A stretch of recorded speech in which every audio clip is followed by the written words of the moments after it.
All right, good morning, everyone. This is the first day of the 25th National Tar Creek Conference. And I'm Rebecca Jim. I'm Executive Director for Lead Agency. And I would like to introduce the President of our board, Earl Hatley, to give you this morning's welcome.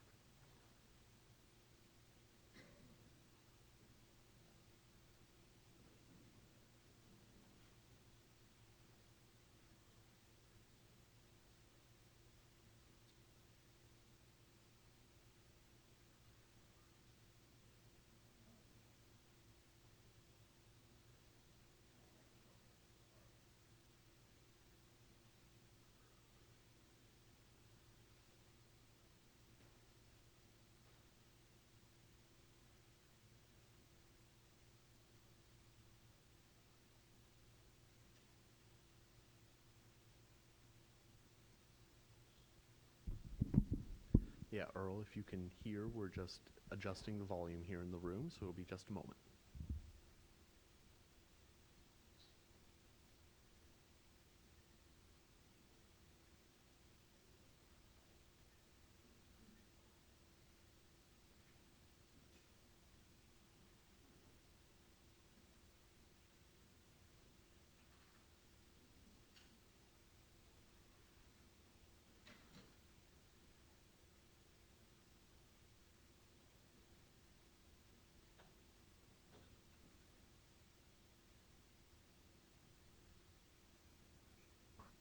While that's happening, I do want to tell you that this year we are going to give you permission to talk to one another. I will give you some bathroom breaks. We'll have some time to go get coffee before it gets cold. That's permissible this time.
Hello, everybody.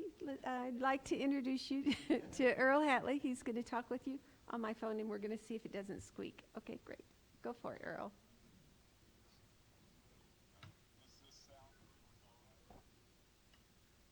Try it again. Keep going. No, it doesn't work. No, I don't think it's going to work. I don't know where to stand. How about this? Yeah. That works? Can you hear? Yeah, I heard it. I had a, yes. Go for it. Okay, so I'll have to hold the phone up to my mouth. Yeah. Mm-hmm.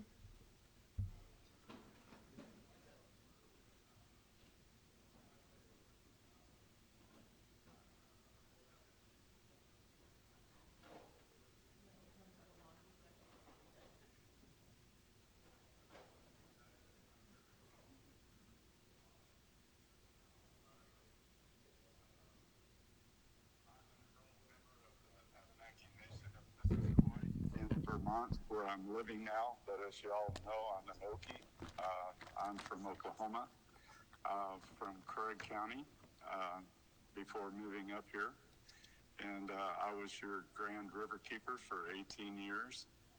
And I'm still very much engaged with the Tar Creek Superfund site. I work with Martin and Rebecca and the staff and our board on all of the issues there in Ottawa County with Grand Lake, with the dam relicensing, writing the public comments for lead agency. Here in Vermont, we work with the Vermont Law School. They are part of our legal team, and I meet with them regularly on our issues. Some of that team is with you there at the conference now, and you'll be meeting them. And we're really happy to be working with Vermont Law School on these issues with the dam relicensing and with Tar Creek. Today you're going to be hearing about something that Rebecca and Martin and I and the staff and board are working on, and that's rights of nature with Tom Lindsay. And we're also working on that issue here in Vermont with the Vermont Law School. So you'll be hearing about that today. You'll be hearing about water and dam relicensing and all the great issues that we're working on to try to protect our citizens in Ottawa County and tribes, fighting for our rights to practice our culture, for the rights of subsistence, for recreation, for sporting in the county. And in Oklahoma, we have a constitutional right to hunt and fish in Oklahoma. That constitutional right is violated if the water and the soils and the air are polluted. So we feel those rights are violated. So you'll be hearing about that today. Welcome to the conference, everyone. We're so proud that you're here. I see people with jackets on. Here in Vermont, we'll have a high today of 52 degrees. So it's kind of interesting that I see folks with jackets on there in Oklahoma. It looks like it's cool there too. So we're kind of in solidarity that way. So it's very heartwarming for me to see you all there and to be able to participate and be a part of the conference from here. I'm sorry I can't be with you. I would love to be there, but I have to be here as well and can't be in both places. But thanks to electronics and Zoom, I can be. And so I'll be with you as much as I can and participate and listen to all the great presentations that we'll have today and tomorrow and the next day. And so, Walimani, thank you for allowing me to participate with you and for attending the conference. I'll turn it back over to Rebecca and Martin and the staff. But have a great conference. It'll be a great week. And I know y'all will get a lot out of the networking and meeting each other and also hearing all the wonderful presenters that Lead Agency has lined up for us. Again, Walimani, thank you. Thank you, Earl. That worked? Thank you. Um, in, I want to thank Michael Woodruff, that's putting together the possibility for us to be able to Zoom and Facebook the issues that we have here, to widen the circle of who's involved and how we share the issues. I wanted to very quickly read a short poem. It's called We Start as Water, and I believe I give this to you as a prayer today. We start as water, our souls awash with the taste of salt that ebbs and flows in our cells. We become earth, grounded in the heart of stone, our white bones carrying us forward. We are the color of flame, hearts leaping and dancing together in a sacred circle in the holy dark. And we are a multitude of sparks, sprung free from the embers of the past, swirling into the air to set fire to the stars. So I give you the day. Martin, please.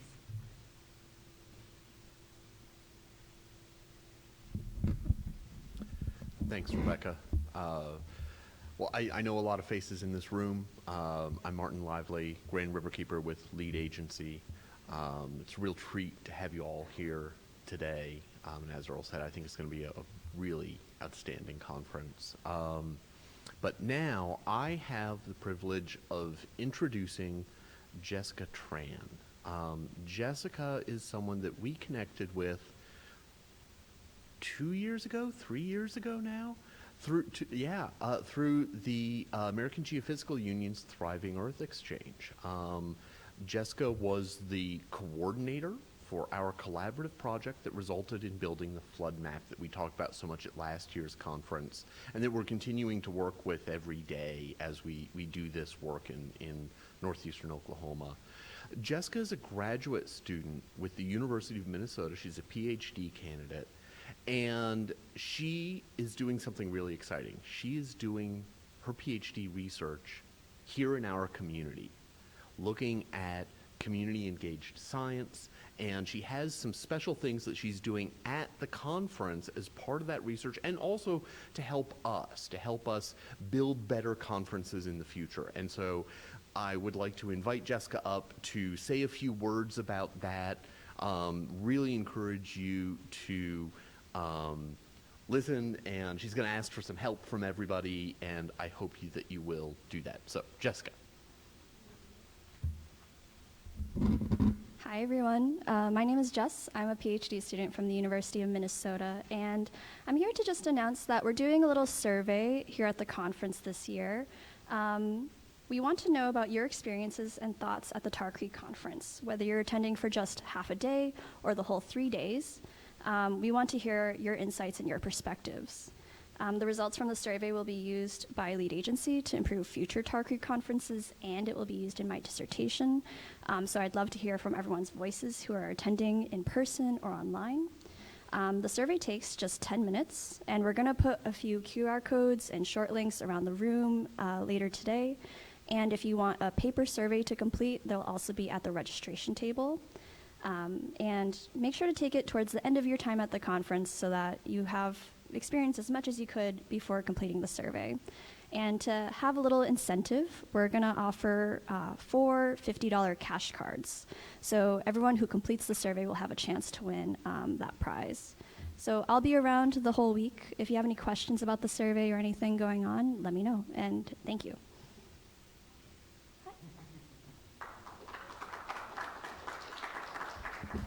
Thank you. We rarely ever talk about the work that Lead Agency's done, but I'm going to invite Jenna Randall to come and give a presentation to you about the environmental justice we've done at Tar Creek.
Hello everyone. My name is Jenna Randall. What about now? Better? Okay, I'll stand right here. So hi, I'm Jenna Randall. I recently completed my master's program at OU, and I did my thesis research on Tar Creek and lead agency and the dynamics of environmental justice activism with environmental regulation and the relationship between the two and how they work together and how things can be improved and everything. So Rebecca invited me to speak here today, which is such an honor. She emailed me and she was like, we normally don't laud the work that we do, but it would be great if you shared your research. So I take this very seriously, that this is my one and only chance to talk about all of the great things Lead Agency has done, but also knowing that I can never adequately describe to you in my time here today, or even with my own knowledge, the work that Lead Agency has dedicated to the environment and the community. So take this, knowing it's just the tip of the iceberg. So let's start by diving into what environmental justice is, both as an idea and as a social movement. So the EPA defines the EPA as an idea that is the fair treatment and meaningful involvement of all people with respect to the development, implementation, and enforcement of environmental laws, regulations, and policies. So basically, environmental justice as an idea means that there's an equitable and equal share and distribution of environmental burdens and benefits across all groups. So environmental justice as a social movement and idea is distinct from other social movements that are similar, such as the mainstream environmental movement and also like women's rights movement and all of these other social movements that are primarily made up of highly educated, upper middle class people mostly, but usually environmental justice activists are typically people who are politicized by a threat of danger, like an environmental harm to themselves and their loved ones within their communities. And from the beginning of the explicit environmental justice movement as we know it and think about it in like the activist realm and in academia, from the 1962 book Silent Springs that discusses environmental pollution from different kinds of like fertilizers and agriculture and stuff like that, to the Memphis sanitation strike with Martin Luther King Jr., the Toxic Waste and Race report from the United Church of Christ, to Love Canal, and to more like underground environmental justices that are less well known in public domain, such as like uranium mining out west and things like that. There's been a historical pattern that demonstrates that community activism is a key catalyst for positive strides towards environmental justice, especially in places where environmental harm is prevalent.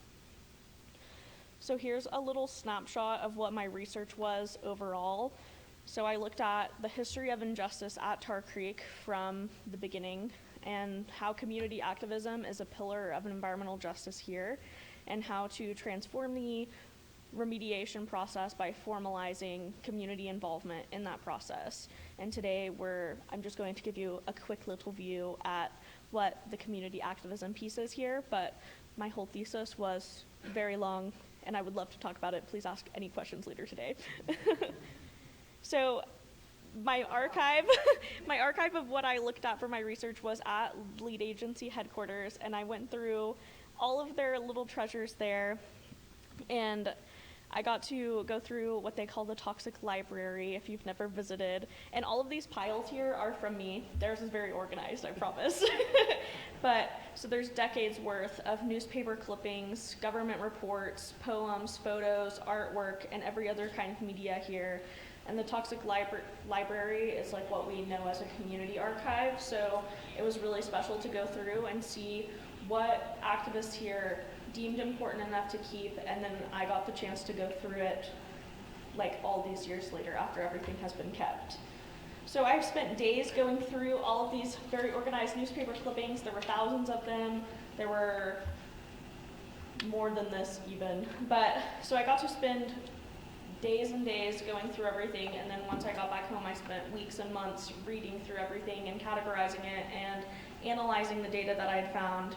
And the majority of my research, I had to like narrow down a timeline. So I started at the beginning of when the mine shut down up until the end of the buyouts was basically the timeline that I analyzed, because I couldn't do everything in the 2 years that I had of my master's program. But I had so much fun going through everything here, and every time I would visit, Rebecca would text me and ask, are you finding anything valuable? Like, are you finding good things? And I was flabbergasted because I felt like everything I read was highly important, highly valuable, very, like, even, like, beyond my research. And at one point I messaged her back and I was like, wow, it's so cool that you have a thank you note from former President Bill Clinton. And she was like, oh, I forgot about that. So back to environmental justice activism. So it's difficult to determine one specific source of injustice at Tar Creek because even though injustice was never the explicit goal of any of the remediation plans, it was the outcome because justice was never the explicit focus. So just because a regulatory framework exists for environmental remediation, it does not mean that it's guaranteed to function for the benefit of the community. So just because there are laws that say this is how remediation goes, that doesn't mean that the community will be at the forefront of those plans. And there hasn't really been justice at Tar Creek, circling back to the idea that justice, and specifically environmental justice, is defined within the context of the United States legal system. The example of Tar Creek shows that the regulatory framework fails to consider what justice would mean from a community perspective. And as it stands, the environmental regulation of Tar Creek has not produced just solutions from a community standpoint. So community activism is an important tool for communities to empower themselves within a process that would otherwise be allowed to not really consider community perspectives. And community activism has played a significant ongoing role in Tar Creek's history and ongoing history by building community, advocating for justice, and fostering hope for the future. And by studying these efforts and how community activism has shaped the remediation process at Tar Creek, it becomes possible to understand the most effective methods of activism and determine how activism can be used as a tool to move towards justice in the remediation process, like here and other Superfund sites around the country. Community activism is a key catalyst for positive change in the remediation process, and it's influential in promoting and advancing efforts for environmental justice. So now I'm going to show you some fun pictures. So here's a picture I found in the Cherokee Volunteer Society scrapbook that Rebecca made back in the late 90s. And this is a picture of the Cherokee Volunteer Society working on the Tar Creek project, which was really the first thing in all of these interconnected events that have taken place over the last quarter century. So the Tar Creek project was a project led by Rebecca and the Cherokee Volunteer Society to learn about Tar Creek and educate the community. And it started during the 1995-1996 school year at Miami High School. And when the project began, there hadn't been fish in Tar Creek for 20 years at that point in time. And Rebecca said in the scrapbook, I don't know if she remembers saying this, but she said, the purpose of the Tar Creek project was to help students engage in their community, address a local issue, and teach young people to connect with decision makers in meaningful ways. And within the project, the students in the community became trailblazers for activism here. And the project connected Tar Creek stakeholders that previously worked independently of one another. And a representative of the DEQ at the time, who is now the executive director of the DEQ, Scott Thompson, said that the Tar Creek project's efforts to bring different decision makers together produce dialogue that does not occur through any other federal Superfund processes. So there were conversations that were started by high school students within the community that otherwise would not have existed within the Superfund process. And over the years, their activism took many forms. There were fish-themed dances at the high school. They sent handwritten letters of hope for the future to the governor of Oklahoma, and they truly made a habit of representing the community with hopefulness and leadership. And Earl Hatley described the Cherokee Volunteer Society as a citizens group that he said, as a citizens group, they have done more to promote awareness, interest, and participation by their community on a serious community issue than most adult-led nonprofit groups.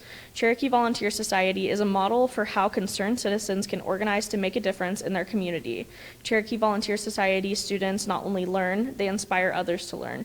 They not only serve, they inspire others to serve. And one of the most creative, long-lasting impacts that the Tar Creek project had is the annual fishless Tar Creek fishing tournament. And the first one that ever took place was in May 1996 as an event with live music, speakers who shared environmental messages, and a cleanup project on the banks of Tar Creek as a way to inspire hope that there could be real fish in Tar Creek someday. And after a couple years of hosting the fishless fishing tournament, there were more and more updates on Tar Creek. The Cherokee Volunteer Society saw a need to bring stakeholders together in a more serious setting, which, starting in 1998, became the Tar Creek Conference. So the annual Tar Creek Conference was born because of a group of high school activists. And here we are a quarter century later. And this annual forum serves as an opportunity for community members, scientists, tribal leaders, government agencies, artists, activists, and more to convene together and discuss the status of Tar Creek. And without this, many stakeholders and people who care about Tar Creek would never have the opportunity to collaborate with one another like this. And then in 1997, Rebecca Jim and Earl Hatley founded Lead Agency and noted that the motivation for Lead Agency was the Cherokee Volunteer Society. And Rebecca said, "I think the work these kids are doing has helped inspire some of our adult volunteers who want to be a part of Lead Agency. Maybe if we can get a regional community action group working, it will get more attention from the federal and state agencies and let them know we're serious about our concerns." And over the last 26 years since Lead Agency was founded, it has done way more for the community and environmental justice efforts here than we will really ever know. And one of the earliest projects that Lead Agency did was these signs. And at the time of its founding in 1997, there weren't any signs or fences around the Superfund site warning of the dangers of the landscape. And Lead Agency solicited design ideas from the community and secured grant money and donated supplies to place warning signs all around the Superfund site that was originally indistinct from the rest of the landscape. And they chose multiple designs and had them printed on aluminum signs around the Superfund site, as well as making them bumper stickers and other places around the community. They're also really cute. I've seen them for years and didn't know that it was Lead Agency that did them until I read the newspaper articles about them, because Rebecca would never tell you that. But basically, numerous times throughout my analysis of Tar Creek's history, I kept asking myself, like, what would have happened if people weren't concerned about Tar Creek and for the community, and these efforts had never taken place? And it's clear to me that the role of community activism played in the last quarter century of Tar Creek's history has been essential to the progress made along the way. So another thing that came up several times throughout my research was a comparison between Tar Creek and Love Canal. So the way that Tar Creek and Love Canal were compared to each other in terms of environmental degradation, the same is true for a comparison for community activism methods employed at both sites, such as organizing, hosting, communicating, and advocating. The major difference between Love Canal and Tar Creek is the amount of media attention given to each on a national level. And while Love Canal at the time was known as was a household name across the country, there were and still are many Oklahomans who have never heard about Tar Creek. And at one point in the mid-2000s, the Miami News Record wrote an editorial that inquired, "1 year after the completion of the Love Canal Superfund cleanup, we can't help but wonder when the government is finally going to take a substantial interest in the Tar Creek Superfund site." And even the governor of Oklahoma remarked that the state's reputation as a result of Tar Creek, and said, "You cannot be associated with Love Canal and not have that diminish what you do."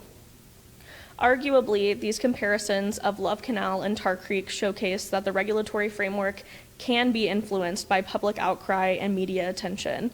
With this in mind, it is clear that public knowledge and perception of environmental injustice has the potential to expedite the remediation process. My research establishes that regulatory frameworks fail to formally involve community activism in a meaningful way.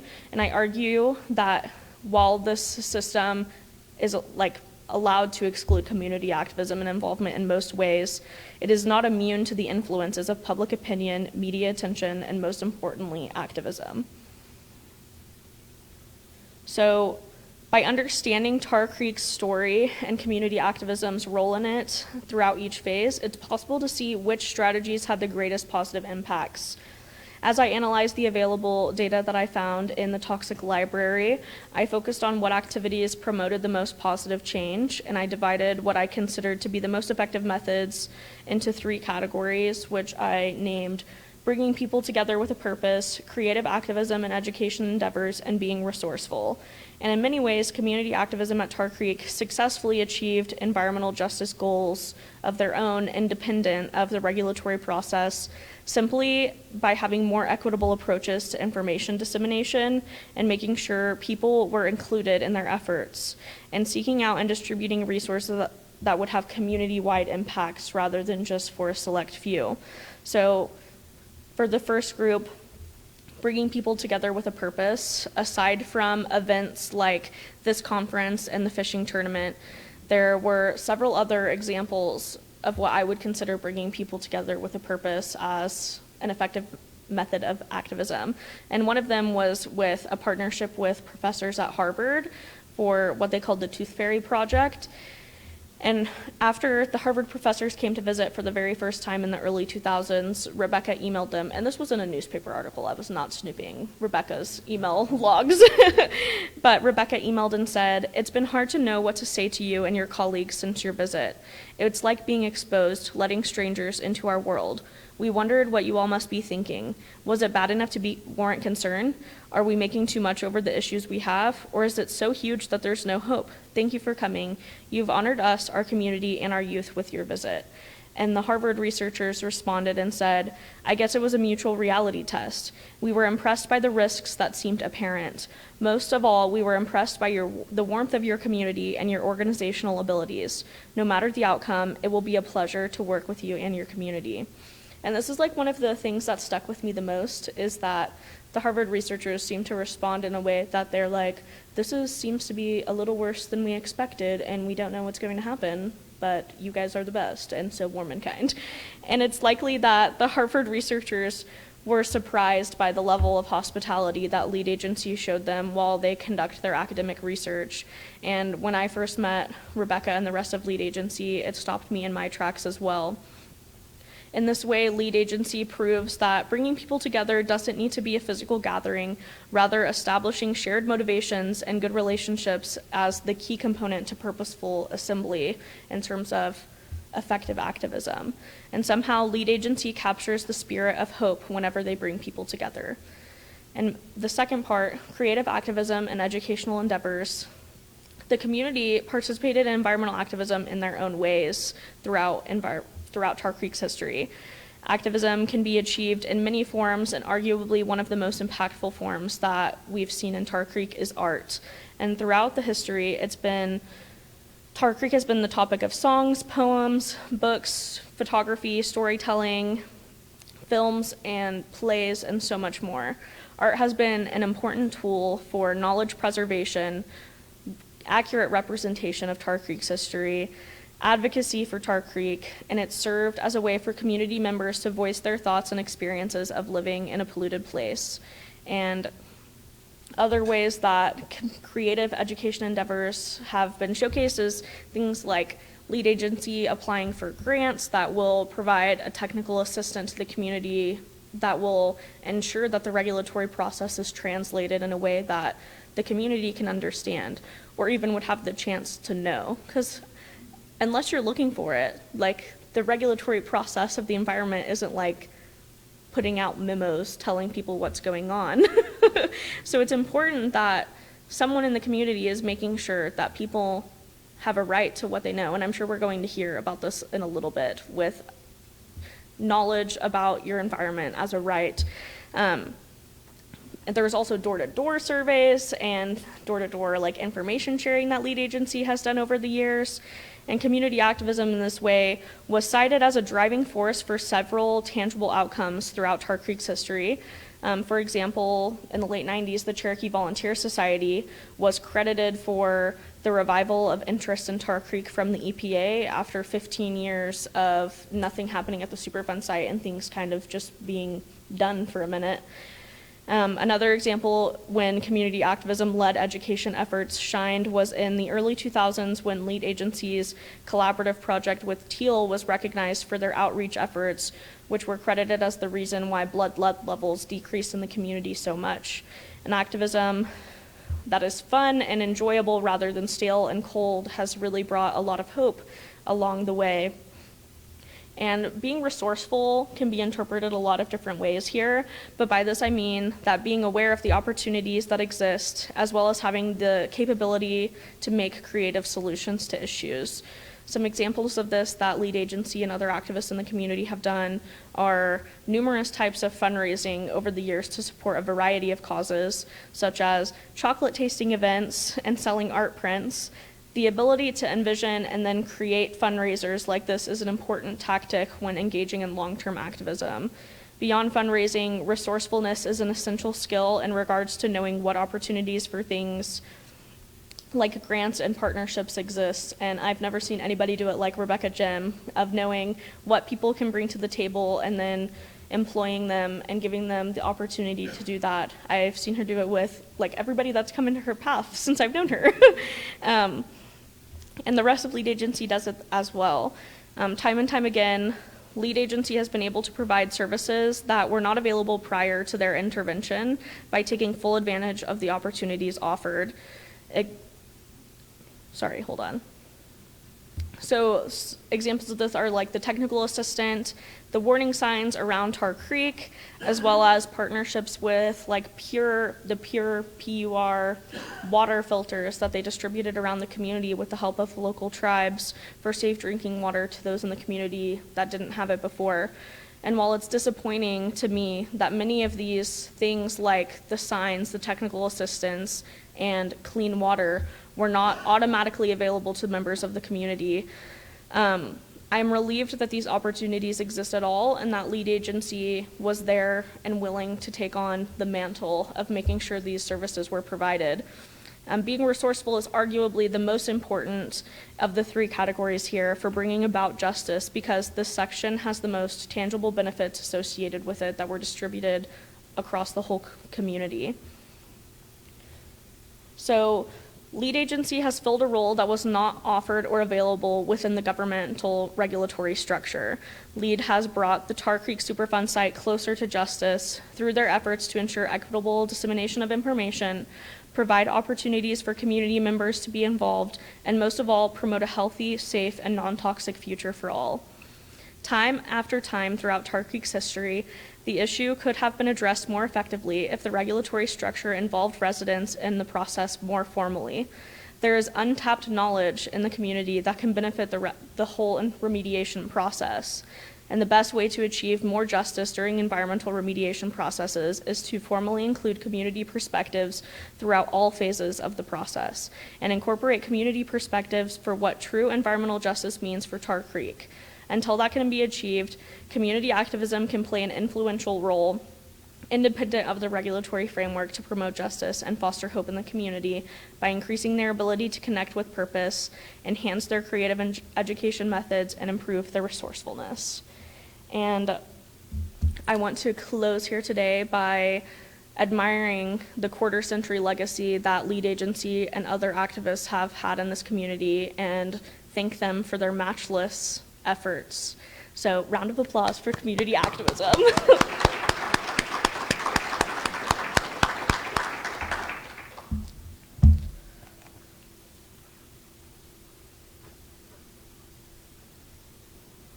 Thank you, Jenna. Lots of memories there. Gulp. I'd like to introduce to you someone that has come before and has inspired us to advocate in a way for Tar Creek to have rights. We are not giving up. and will not give up to reclaim what has been lost. I'd like to introduce you to Thomas Lindsay, who is the director for the Center for Democratic and Environmental Rights, and a real advocate for waters around our world.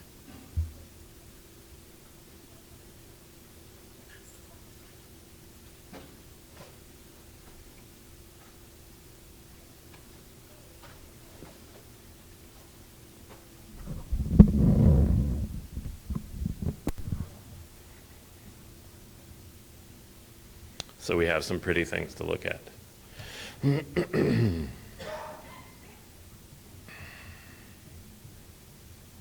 Maybe.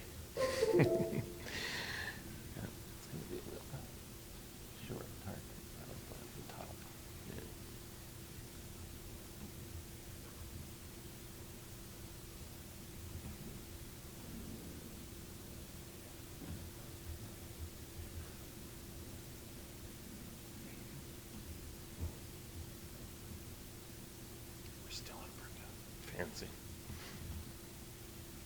That'd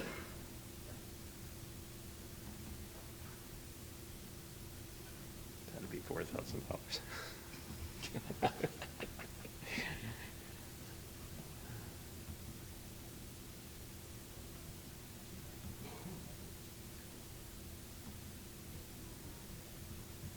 So how do I advance it? Is it just oh, just buttons at the bottom, just like usual.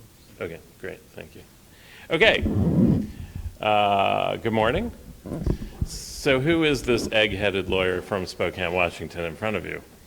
As Rebecca said, my name is Tom Lindsay. I'm senior legal counsel for a nonprofit organization called the Center for Democratic and Environmental Rights. And today, I think I've traveled the furthest to be here from Spokane, other than Earl, who appeared virtually. Oh, where are we from? Do we?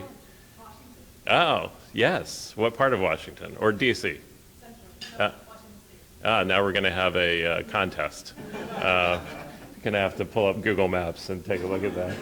So today we're talking about the rights of Tar Creek. And if that looks very unusual to you or strange, when we put rights in the same phrase as the creek itself or a waterway, that's natural, I think, because we're used to talking about rights as human rights, human civil rights, like we find in the U.S. Constitution, ostensibly that we have, or in the state constitution. We're talking about human rights. But today we're talking about something called the rights of nature, which is this concept of human civil rights type protections accruing to nature itself, or ecosystems or waterways. So think waterways having a right to exist, and a right to flow, and a right to recover, and a right to be restored. But this concept of rights applied to nature. So it's not unusual that our brains blow up when we look at rights and nature together, because we're just not used to seeing that. So we're going to start out with a quote from your very own Rebecca Jim, who said, this is our moment of reckoning. Now is our turn. We're going to love this creek again. Unfortunately, the system itself doesn't allow us to love the creek that well. As we heard from the last speaker, the environmental justice speaker as well, in terms of the regulatory system really isn't consistent with love. When we think about the regulatory system, we don't necessarily think about love. We don't want to hug someone at the regulatory agency. And so those words don't really go together either. So the question is, what kind of activism are we going to do if we understand that the regulatory agencies have kind of failed, that the state and federal government has failed to protect Tar Creek and to restore Tar Creek? What kind of activism are we going to turn to do something different? You know, there's this concept in psychology called the theory of learned helplessness. It mostly applies to domestic abuse partners, people in domestic abuse relationships, where they try to do something to get out of it, it fails. There's something called the learned helplessness doctrine. And I think a lot of environmental groups are stuck in that learned helplessness doctrine, trying to do things within the regulatory system, failing, and then at some point stopping altogether from trying to get those regulatory agencies to work. So why isn't our collective work working? Or our executive director, Mari Martingill, likes to say when she gives talks, and it's fairly controversial, but 50 years after the major environmental laws like the Federal Clean Air Act and the Federal Clean Water Act were passed, things are worse now by almost every major environmental statistic than they were before those laws were passed. Wow, that's quite a handful, quite a statement. We always think about these federal environmental laws as making things better, and that somehow we're better now. And I was giving a talk in Massachusetts a couple of months ago, and somebody said, well, of course things are better. Rivers don't catch on fire anymore. And I said, well, if that's our metric, if that's our standard, then we're in real trouble. Because the kind of substantive gains that we're looking for, and when we look out the window, we see things like climate change, which is the elephant in the room, and waterways now, by and large, are worse now than before the Federal Clean Water Act was passed, which is an amazing thing to say, but true, that we turn to these laws, but 50 years later, by almost every major environmental statistic, things are worse now than they were 50 years ago. Why is that? Well, I think we all know why that is, just in a knee-jerk reaction. We do our work in the regulatory agencies, and we beg and plead regulatory officials to do the right thing, and we file permit appeals, and we beg judges to do the right thing. But the fact is that the largest corporations in the United States essentially control the regulatory process. It's not something we admit to ourselves very often, but they control the drafting of regulations. It's not our people at the table. In the state of Pennsylvania, where I worked in the legislature, we had one lobbyist. It was the Sierra Club at the state level. The agribusiness corporations had 23, and that was just the agribusiness corporations, not the other ones. And so it's kind of well known that the agribusiness, waste, and energy corporations write the very regulations that allow the issuance of permits for destructive projects. That those kind of regulations are written before we even end up on the scene. And by the time we end up on the scene, in a baseball analogy, it's kind of the bottom of the ninth inning, and both hands are tied behind our back, because we arrive at a kind of script, a predetermined outcome. And we follow that to the death. Most activism in the United States around waterways protection, for example, is all about engaging the state regulatory agencies to do more or to do their job. But basically trying to get them to protect the things that we love, like Tar Creek. Unfortunately, those regulations make us predictable in how we work. If you're an agribusiness corporation or a toxic waste corporation or a fracking company, an energy company, you're not going to write regulations that give the community veto power over what you're trying to do. If you have control over the drafting process, why in the world would you ever give any entity in the community the power to actually veto a project that you're pushing forward on the ground? It doesn't make any sense. But that's the way the regulatory process is set up at this point. Why isn't our collective work working for a deeper reason? Well, the deeper reason is that under our Western system of law, and we all live within a kind of this Western European system of law, is that creeks, rivers, forests, oceans, the things that we think of as ecosystems or nature within our system, are treated as things or as property under the law, not capable of possessing any kind of inherent protections. We basically treat Tar Creek as a thing under the law. We treat our waterways as things or as property under the law.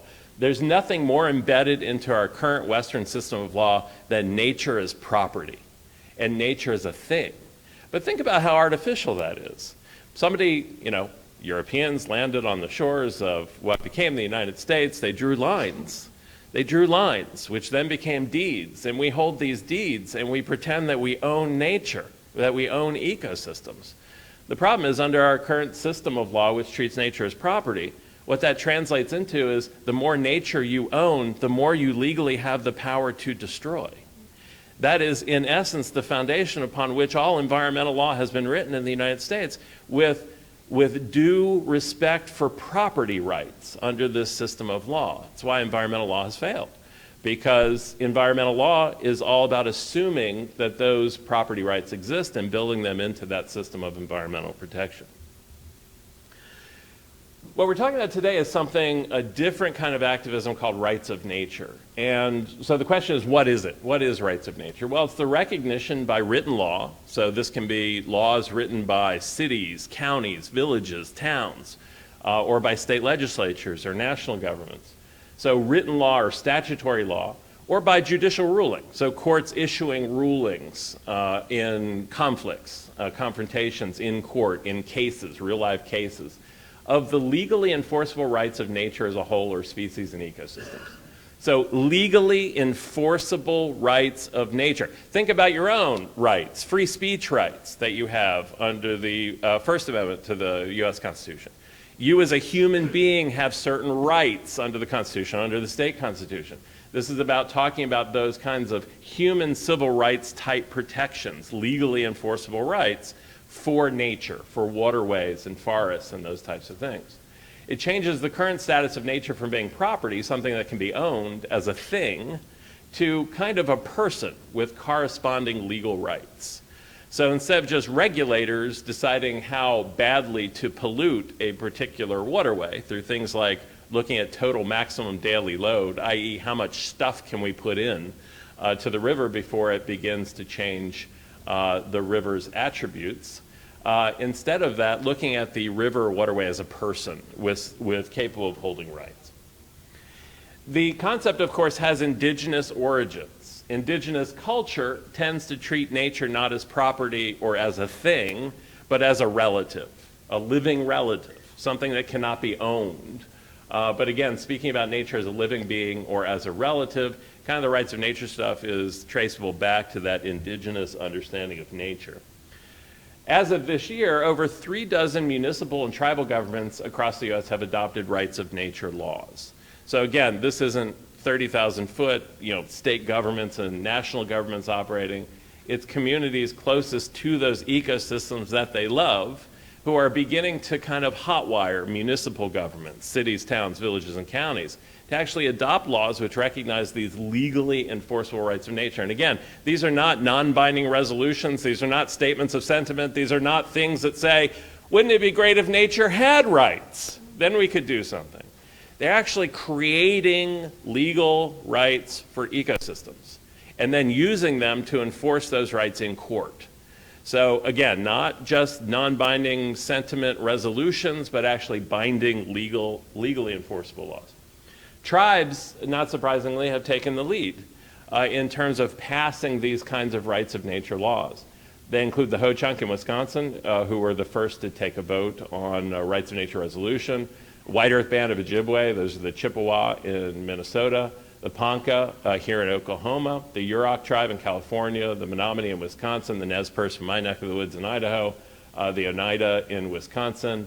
A indigenous council in Canada became the first to pass a rights of nature law in Canada last year in coordination with a regular municipal government in Canada. The Mashpee Wampanoag passing a rights of herring in Massachusetts resolution, and the Ramapo Munsee in New York passing a rights of the Hudson River just recently last month. So tribal nations have taken the lead in passing rights of nature laws. There have been several enforcement cases in the U.S. People ask sometimes, well, that's great, these laws are in place, but how do you enforce them? Well, the great thing about these laws is that they actually recognize that any resident of the community can step into the shoes of the ecosystem to sue to enforce the rights that are existing within those ordinances and laws. The first successful case was brought last year in tribal court by the Sauk-Suiattle tribe in a case that's known as Salmon versus the City of Seattle. You may see something unusual about that case citation. Salmon are the plaintiff in the case. So these laws provide that the ecosystem, or in this case the species, is the plaintiff in litigation. Not humans, not a corporation, not something we normally see, but that the ecosystem or the species itself is a plaintiff. In this particular case, the tribe sued the City of Seattle over the lack of fish passage that was provided by dams, hydroelectric dams, along the Skagit River in Washington State. Skagit River dams were built in the 30s and the 50s. Those dams do not have fish passage for the salmon to spawn around the hydroelectric dams. The tribe brought a lawsuit contending that the salmon have a legally enforceable right to spawn, a legally enforceable right to exist, and that the dams were violating those rights. I think to everybody's amazement, the City of Seattle actually settled with the tribe and amended their FERC permit, the Federal Energy Regulatory Commission permit for the dams, to require fish passage around the hydroelectric dams. Would not have happened without the rights of salmon, customary law that the tribe has, and without the litigation that was filed against the city of Seattle. A lot of people say, well, this is crazy. This is radical. This is controversial stuff. Well, not so much so in other countries outside the U.S. Ecuador in 2008 became the first country to write rights of nature into their national constitution. The national constitution of the country of Ecuador now has rights of nature provisions which have been enforced for the last 15 years in courts in the country of Ecuador. Bolivia has a national law. In Uganda, there's a national law. New Zealand, Panama, and Spain have implemented rights of nature at the national level. State and local laws in Brazil, Mexico, Canada, and the U.S. Local policies in Northern Ireland, England, and in Australia. The latest news is that next week in the country of Ireland, so not Northern Ireland, but Ireland, are looking at amending their national constitution with the rights of nature provision in the country of Ireland to protect biodiversity within the country. Another quote from Rebecca Jim, our very own Rebecca. Quote, Tar Creek should have her own rights to flow and regenerate, to be that thing that she was destined to be able to provide a home for every living creature that could live there and should be living there and has not been. That's not wrong to ask for those things, not at all. Unfortunately, again, the regulatory process and systems and existing environmental laws don't allow us to do this. So what do we do? Well, you could do here what folks have done in other parts of the country, which is actually pass a local law within the city of Miami to protect Tar Creek with rights, to recognize rights for Tar Creek.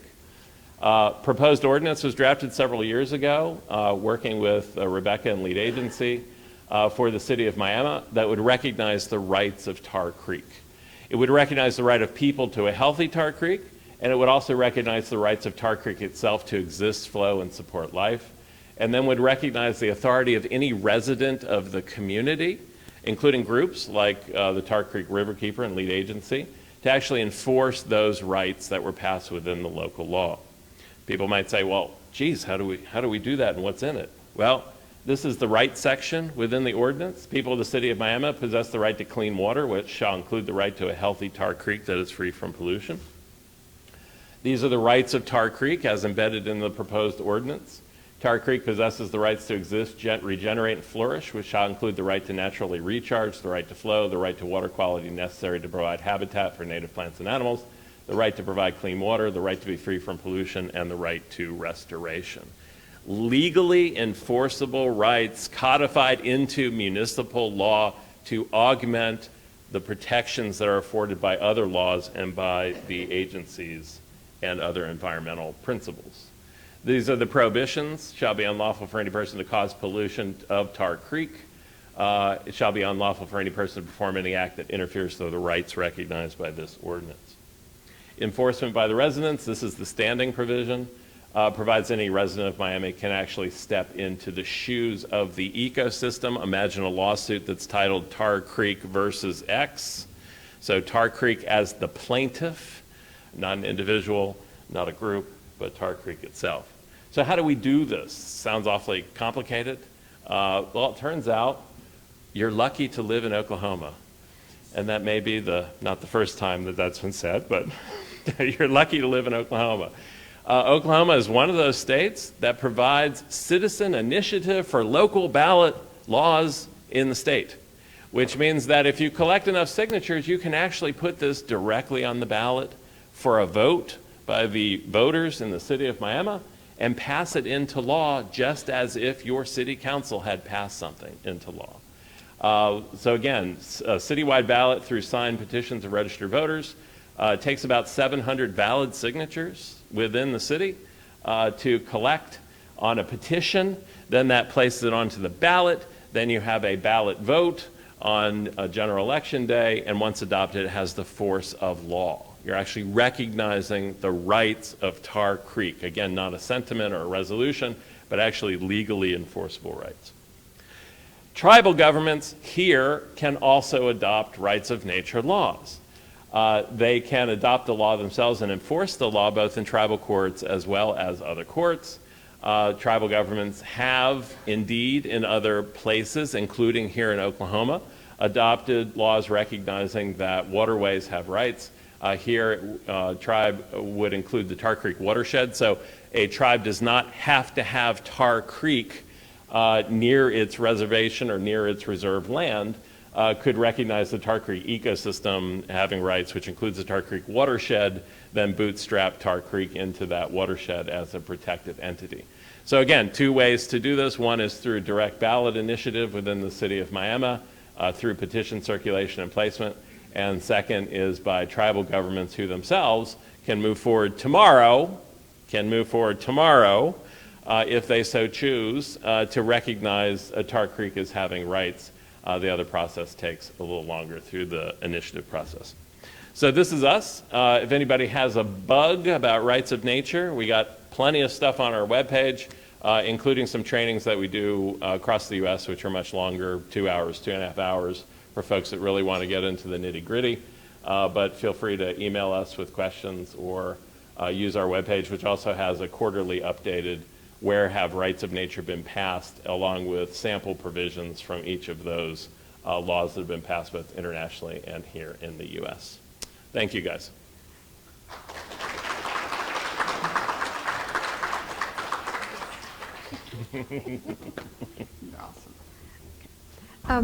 Remember, we were going to have some breaks. This is going to be one as we set up for the next portion of our program, inviting the city of Miami to go ahead and work with Michael on you're all set. Okay, so if you'd like a 5-minute break, and we'll set up our panel as well. Thank you for the morning presenters. Thank you very, very much.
Mm-hmm.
Okay, I'm not sure this microphone fits in this holder, but it's there, so.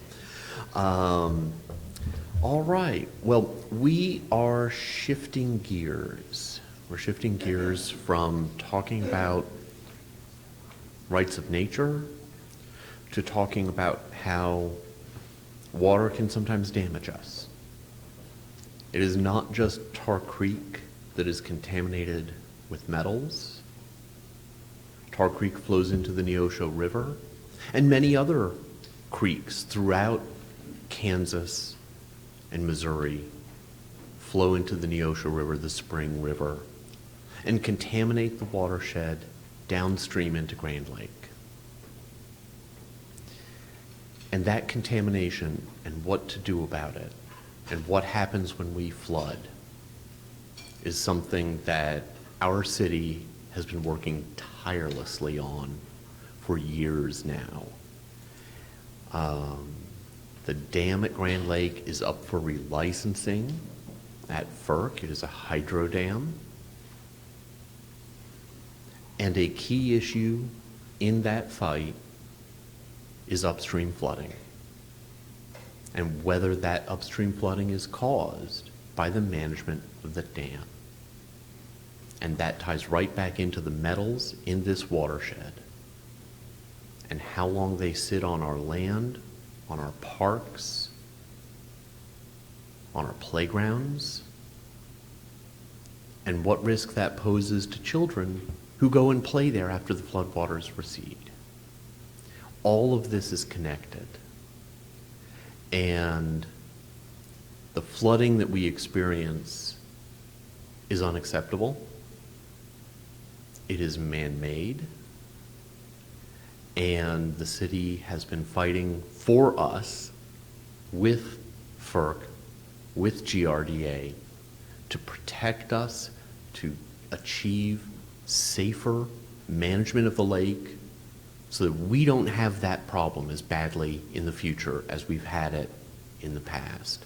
So I would like to introduce Bo Reese, our city manager, and Melinda Stotts, the city's communications director, to come up and update all of us about that relicensing fight, about the flooding issues, and find out where are we, what's coming next, and how's it going. So, please.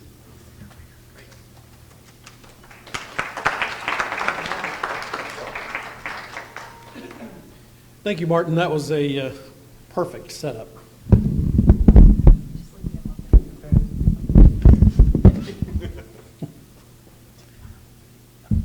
Okay. Okay. So again, Martin, that was perfect. Great segue about what I want to talk about today. Flooding in Miami. My goodness. I've been the city manager now for 2.5 years, but born and raised in Miami, Oklahoma. They always say know your audience, so I'm going to real quick, I want to get an idea of who I'm talking to here today. How many people in our audience today, obviously not online, but here in the audience, how many people are from Miami or have experienced flooding in Miami? So pretty good chunk. How many of you are not from Miami? So everybody else. How many of you are from a different state than Oklahoma? There's quite a few. How many of you are from a state agency? None here? What about a federal agency? No? Okay. Probably online, yeah. Well, great. Well, now I know kind of who I'm talking to. But guys, I was born and raised here in Miami, Oklahoma. So everything we talk about, Tar Creek, all the environmental issues, near and dear to my heart, absolutely positively. I experienced them growing up. My family missed our house being flooded many times by that much. So I was very, very lucky. I was one of the few, clearly. But it impacted me. It impacted my growing up. It impacted the way I think about environmental, about flooding and rivers and waterways and things like that because, when I was in high school, I remember it was not uncommon for us to be out of school, mainly because we probably couldn't get there in some cases. But we would all go jump in somebody's truck, and me and all the guys would go help people move. And we'd be wading through water, this deep and carrying furniture over our heads and trying to get people's belongings out of their houses as it flooded. And in many cases, this became normal to us, which is very strange. We'd have to all go get tetanus shots because of the contaminants in the water in which we were wading through in and out, trying to get people, right? That became our norm, which is horrific, but it's a norm for any children growing up in a community like this.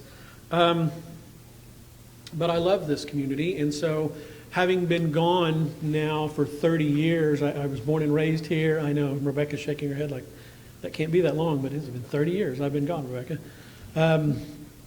And I ended up working for the state, for state government, for 30 years in Oklahoma City, and retired 2.5 years ago and came home because my wife and I knew that's what we wanted to do. We wanted to come back to Miami, Oklahoma because that's where our hearts were. She still has a ton of family here. I promise I'm related to half this town. Every time something pops up, I say, yeah, that's Aunt so-and-so or Uncle so-and-so or whatever, and it's all of my family, or my wife's side. But most of my family has moved away. Hers is all still here. We ended up coming back here, and I've loved every minute of it.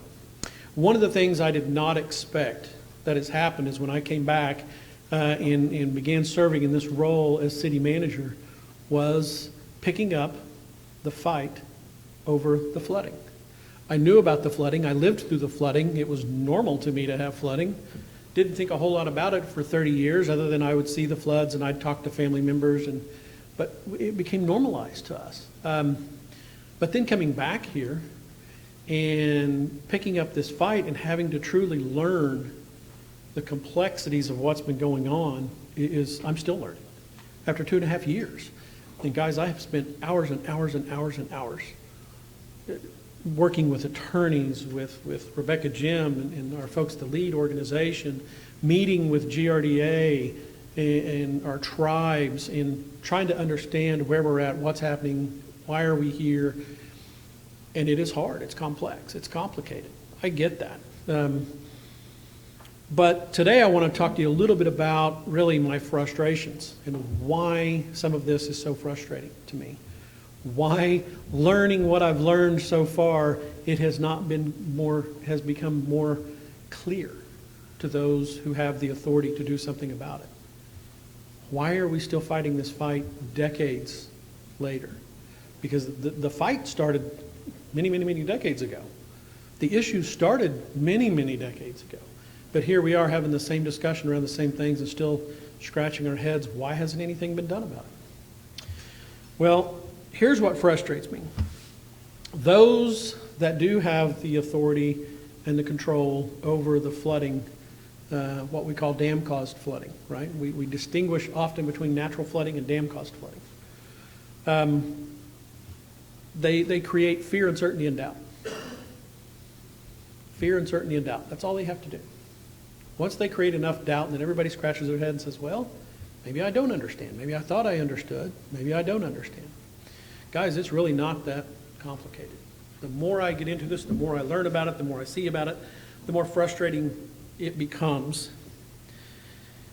So people often say here, well, I live in Miami, but the flooding doesn't really impact me. My home's never been flooded. I live on a different side of town. It really doesn't hit me. Well, when Miami has a high water event, it impacts our transportation issues. It changes the way goods and services flow, traffic flows. It changes everything around our transportation of Highway 125, 69A, Highway 10. All those become impacted, which are thoroughfares around our community. Economic development is impacted. Who wants to move a manufacturer to Miami when my business may get flooded? Or my business is above ground, but the road that gets there may be flooded. Or my employees may not be able to get to work because they may be separated by flooded out roads and bridges. Tourism is impacted, which is a significant part of our revenue. Emergency response. Something as basic as emergency response, getting fire trucks, police, IMSA to homes, to people's residents, being able to get there is impacted when this water rises and shuts down these roads. It's a horrible situation, horrible, horrible situation. Affects everybody, even if your home is not flooded. Our tax revenue is greatly impacted. When a town floods, our commerce is not the same, right? People don't go shop at Walmart. They don't go to the store. They don't go to the grocery store. They have to stay home because they can't get anywhere. Or they have to drive, an hour out of the way just to get to the other side of town. So it impacts our revenue sources. That affects everybody. It damages our streets. My goodness. We could go on and talk about streets and the damage. You all know, those that live in Miami know our streets are a challenge. 40% of our streets are in need of repair. Right now, all the time. I don't think we've ever gotten above 40%. That's a lot. That's a lot of damage. But when water gets under that and ruins the base underneath our roads, your roads just crumble. They do that at a tremendous rate. Okay, well, who picks up the tab for that? Just the people whose homes flood? No, everybody that lives in and around Miami picks up the tab for repairing roads that decay and are damaged at a rapid rate. Because everybody's chipping in to pay for those roads. The infrastructure as a whole is the same way, whether it be electrical lines that are buried on poles that are damaged, our sewer lines, our stormwater drains get inundated during high water events. All this causes a very expensive infrastructure for a city to manage and maintain, and everybody bears that cost. So don't ever let anybody tell you that just because their home doesn't flood, they're not impacted by the flooding. They are. They're all paying the price. It affects our water quality, which is a big part of why we're here. Bridge erosion, real estate values, flood insurance. Flood insurance is a huge deal, and I don't think a lot of us really understand, especially if today or yesterday you didn't pay flood insurance. But as our floods have gotten worse, as the waters rise, as the lake levels are allowed to run higher, our floods get worse. And so FEMA comes in and raises the flood maps. And when they raise the flood maps, now those maps touch properties they did not touch yesterday. So the people that didn't have to have flood insurance yesterday have to have flood insurance today. Flood insurance is not cheap. It has caused a lot of people to have to sell their homes. I have talked to some of the sweetest families, and it's heartbreaking because they've lived in homes they're in a home literally that was built 100 years ago. Water has never touched that home. That home has never seen water, but it's in Miami, Oklahoma. And with the maps that have been changed by FEMA in 2019, they raised the 100-year flood markers. That property is now in the 100-year floodplain. Now, that sweet little lady who's afforded to live in that home for years and thought she was going to retire there has to have flood insurance on that home. She can't afford it. She has to sell that property. Who's going to buy that property? So now they have to go buy it and probably take a mortgage and have flood insurance. This is a compounding problem. It damages our infrastructure, it damages our parks, it damages our municipal buildings, and certainly just raises havoc on our infrastructure. So yeah, it touches everybody that lives here, whether your home specifically is damaged or not. So again, it frustrates me when we talk about, the complexities of this, yet this morning we talked a lot about law. We talked a lot about environmental law. We talked a lot about the rights of Tar Creek, right? We trust our legal system. That is our litmus test for right and wrong, we think. In the state of Oklahoma, there have been many cases. And I'm going to tell you about a few of them because this is what infuriates me. In 1999, Dalrymple versus GRDA. Court finds GRDA is liable for the increased elevation and duration of flooding. 2004, McCool versus GRDA. GRDA is liable for damage caused by its construction and maintenance of the dam. The existence and operation of the Pensacola Dam has caused a quantifiable increase in the magnitude and duration of flooding. Case law. Courts decided that. 2013, Perry versus GRDA. GRDA is found liable for violating the Oklahoma Constitution. GRDA concealed the taking of landowners' property for purposes of inverse condemnation had occurred. This is our legal system telling us what's right and what's wrong. And yet, our state agency, which is the Grand River Dam Authority, who is operating the dam, doesn't have to be held to the same laws that we do. That doesn't seem right at all. City of Miami versus FERC. We took our complaint all the way to the appeals of the D.C. Circuit Court, second highest court in the land. Second highest court in the land. So not just Oklahoma law, now we're talking second highest court in the land. And the ruling was the city produced extensive evidence that previous damage was caused by flooding attributable to the operation of the Pensacola Dam. The evidence that Pensacola Dam's operation has caused flooding in the city is powerful. Their words. And yet here we sit today saying, but it's complicated. There's two sides. Miami has all this evidence, has all these court cases saying that it's not our fault. We know that. We know there's somebody operating the dam that could control the outcome, and everybody's saying they should do something about it, but yet they never get held accountable. There's my frustration. So, Who is GRDA? GRDA is the Grand River Dam Authority, which is a state agency, just like the health department, right? Just like the tax commission, just like Highway Patrol and Public Safety. They're a state agency. And that state agency has a board, and that board is made up of 7 members. And the governor gets to appoint 3 of those members to that board, because that's the way a lot of these state agencies work. Remember, I was in state government for 30 years. Guys, I know how this works. It was 30 years of state government watching how this transpired and how the control worked. GRDA has a 7-member board. 3 of those members are appointed by the governor. 1 is from the House and 1 is from the Senate. So the House, the Senate, and the governor control 5 of the 7 positions.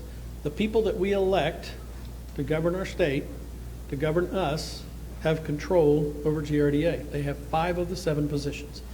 The other 2 positions, one of them is appointed by a municipal oversight entity, and the other is co-op, energy co-ops, get to point 1. But of the 7, 5 of them, 1 from the House, 1 from the Senate, 3 from the governor. And here's what, what bothers me in state government is I've seen this many times, that when an agency stepped out of line, the legislature and the governor held them accountable exactly the way that they could GRDA. I've seen it. I've experienced it. The agencies I've worked for had influence coming from the legislature who said, hey, you can't do that. You need to do something different. And we operated under that oversight, right? So imagine this. Imagine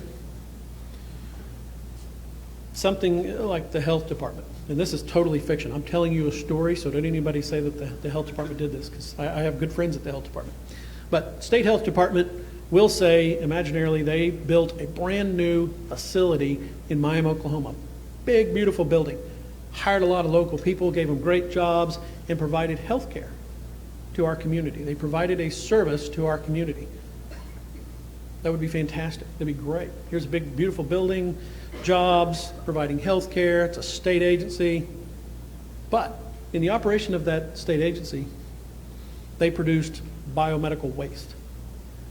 And when these trucks came and they picked up this biomedical waste in these trucks and they went to haul them out of town to a safe location, they meandered through our neighborhoods. They drove through our yards. They dumped medical waste in our yards when they did it. Not just driving through our yards, not just damaging the property they don't have the right to damage. They put environmental hazards in our neighborhoods, in our schools. Do not think for 1 minute that the legislature would allow that to happen. They would not allow a state agency to put environmental hazards in our community. They would not allow a state agency to damage the property that they did not have the right to damage. It would be an uprising. But yet, here we sit. GRDA puts water on property they do not own or have the right or easement rights to do that. And when that water comes up into our communities and it floods our homes and our lands and our parks and our schools, and then it recedes, it leaves environmental waste behind, hazards. And yet, here we sit trying to get as much noise together as we can to say, hey, that's really wrong. That sounds horrible. Why isn't somebody doing anything about that? Well, I tell you, the first person we need to be, the first group we need to be yelling at is our governor and our legislature. Now, we work with our legislators all the time. They know this. They know this about Miami, Oklahoma. They talk to us, and we need to be holding them accountable, and I don't think that's hard because these are good people who by and large are working with us. But there's more than just those folks out there. They've got to convince others. And so today, what you all are doing, and you come together and you provide this voice, it matters. It matters a lot. Because this is how we get heard. This is how we get traction. Here's how our legislators get traction to convince other legislators that they have to do something different. Because you can't keep doing what we're doing and getting away with it. Something's got to change. Something's got to give. So, pound the pulpit. But I want to clear up a few other things that people get confused about. And so you hear a lot about, well, you know, GRDA would be coming and working with Miami and doing all these wonderful things if Miami would just stop suing GRDA. How many people have heard that? Miami suing GRDA. Boy, guys, that is really taking things out of context, and let me explain why. So there is a civil litigation. That is one component of legal action that is going on, that the city is involved in. The city is one litigant of 456. One of 456 litigants in the class action lawsuit. That's the lawsuit everybody talks about. And you'll hear people say, well, the city's suing GRDA for $200 million. Nope, not at all. The city is one of the 450 litigants. I think our lawsuit in that, we're about 3.2 million, I think, in damages from a previous flood. When this civil litigation came out, the attorneys showed up, talked to all the landowners that had damages. The city was one of them. They said what was damaged. We had some city buildings. We had, I think, our fire station, some parks, streets, things like that were damaged. They totaled up, said, okay, the city's claim is about 3.2 million. That's one of 456 litigants. Now, does the city have control over that civil litigation? Nope. If we settled our claim tomorrow, because each claim can be settled independently, so there are actively citizens that are working with the attorneys in the civil litigation that are negotiating to solve their litigation. If the city were to solve our one claim, that doesn't make those go away. There would just now be 455 litigants in the civil litigation. The city does not control that. So when they say the city's suing GRDA, we're little bitty. Now, you take all of those lawsuits and total them up, hundreds of million. Yes, big. The city's very small. Now, that's just one thing that's going on, civil litigation. We haven't paid that attorney for that litigation. That's on a contingency basis, right? If we ever got paid on any of those damages, that 3.2 million, we would owe him some aspect of that for his time and energy. That's how that works. Okay? What the city spends time and energy and money on is the relicensing. You heard a little bit about that today, and that's what Martin was talking about. That's big. That's huge.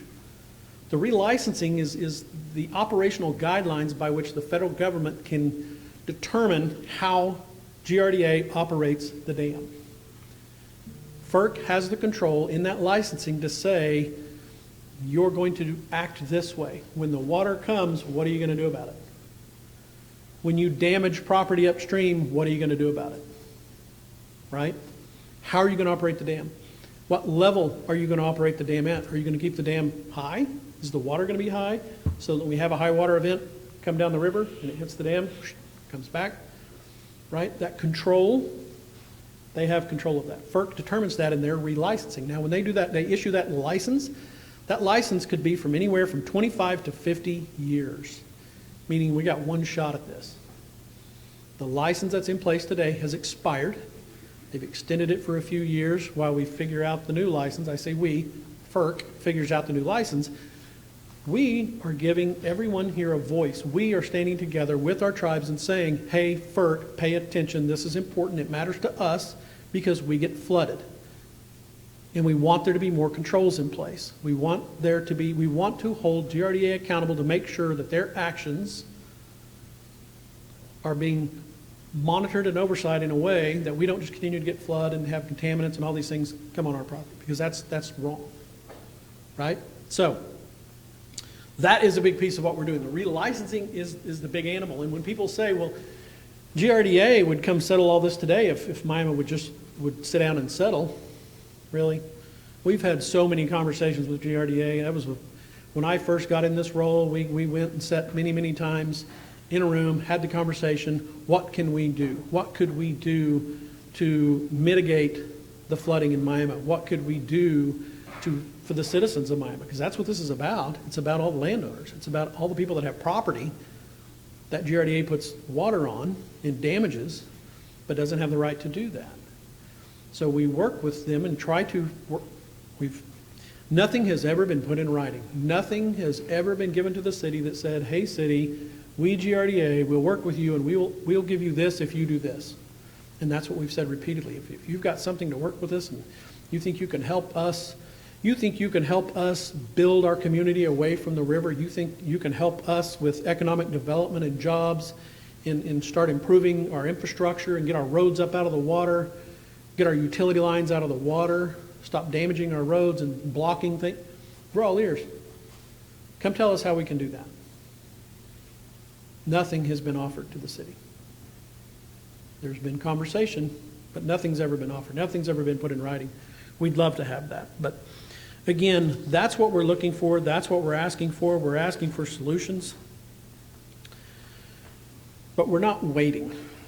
The city of Miami is not just going to sit and wait and say, let's hope that GRDA buys us out of this problem. Would things go better, go faster if we had them as a partner? Yep, it would. But we're not going to sit and wait. We've got some great projects going on in the city of Miami. We've got a great grant program that we are real close to finalizing that is going to allow us to raise 6 key areas in Miami. And by that I mean raise and or improve the water flow underneath these areas. So 22nd, we all know that Veterans gets backed up there. It's got one bridge over it and the water gets swelled up on the north side and then overflows and blocks the road. So if we go through with this grant, it'll allow us to improve the water flow underneath that road so that it doesn't get backed up and go over the road. Could it eventually? Yes, if it got high enough it could, but we're going to raise that so that the majority of the water, the majority of the time, the majority of the events would not block that road. We've got 2 major areas on Elm Street that would be impacted by this grant. There on 15th Street, there's a low water bridge, and then there's one over there close to Central, between Rockdale and Central, across from Minio Farm, that gets flooded. We would allow to improve those waterways so that the water would not go over the road under a majority of our water events. Central would be impacted there at the Central Bridge. Rockdale by the NEO practice field could be improved. All of these we've included in that grant, and we are this close to getting approved to that grant. It will be a huge difference. Our cost, after all said and done, is probably about $1.5 million, but the grant itself was, I believe, a 90-10, so we're only going to have to cough up about 10% of that. So that's fantastic, and that would help us solve a lot of our own problems right there. That allows us to get emergency services to all citizens during high water events, most high water events. Allows us to get kids to school, allows us to get workers to work, to the businesses, allows you to get to stores, makes a big difference. That is a huge project that I'm very excited about. That being said, I think everybody would agree you just can't go anywhere in Miami, Oklahoma today, up and down Main Street especially, and not see dirt being turned over on every block. Something's happening everywhere. Businesses are coming in everywhere. New businesses. Businesses are growing.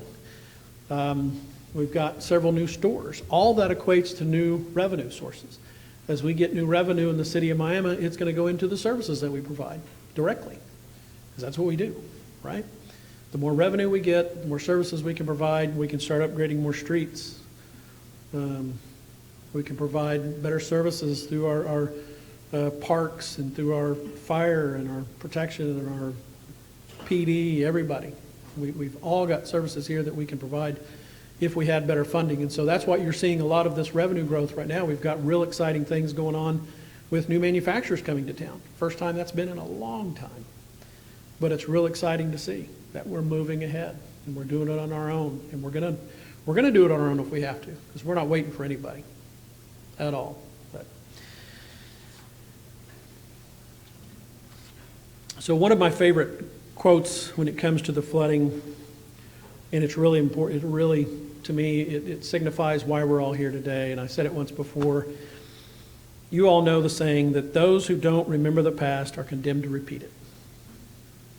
Well, that's why we're here talking about the flooding of the past. That's why we're talking about the environmental issues of the past and today.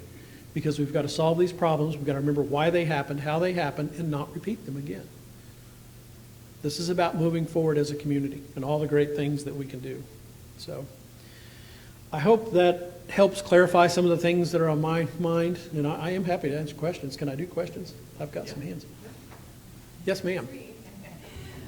So what do you think the core issue is with GRDA not settling? Is it that people are in the board role without really taking the time to look at the issues or really caring? Is it that, it sounds like the first part of your talk here. It's just like trying to justify to the residents of Miami why they should care. Is it that that's the core issue? And, you know, like, what do you think? Yeah. Well, so if you're GRDA, you don't want to pay out.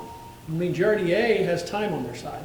Well, but I mean, these are board members who don't or do they are they fiscally tied to it? I mean, it's a public Some. agency. Some have properties on the lake. Many have properties on the lake. Either primary residence or secondary residence. That's true. So could that just be a conflict of interest? Like, hey, Sure feels like it. yeah, I mean, that would be just a, I think that ought to be absolutely the first question they ask anybody before they put them on a board. yeah. Do you have financial interest in anything to do with the lake? Do you have property there, a dock there, a second house there, a primary home there, a relative that has a home there? What is your interest in the lake? Because guys, I'm telling you, when you hear a lot of their arguments come out of GRDA and they talk about the lake, and it's a beautiful lake, and I'm glad that we have a hydroelectric clean energy coming out. I love that. But they talk about it and the recreation. They're talking about the recreation of the lake, the level of the lake for skiing, the level of the lake for docks, the level of the lake for boats, for events, for holiday weekends. And we're talking about our homes. It's a big difference when you're just talking about our homes that people have spent their entire lives, in many cases, paying the mortgage on because that's where they wanted to retire. And yet, by no fault of their own, here came the water, has flooded the property, have ruined the value of the property, and now they don't have a home that they can't put money into it anymore in many cases because FEMA won't allow us to continue to put money in homes that flood. Right? We have to basically tell people, no, you can't put a new kitchen in there, a new floor in there, a new roof on that building. Yeah. Well, to go with your health department analogy, it's like, who would be on a health department board if they have conflict of interest in actually serving the health? So, and therein lies a big challenge, guys. Unfortunately, a lot of the times the answer to that question is why, when we ask, I'm not kidding, when we ask, why does GRDA get to do this? Health department wouldn't get to do it.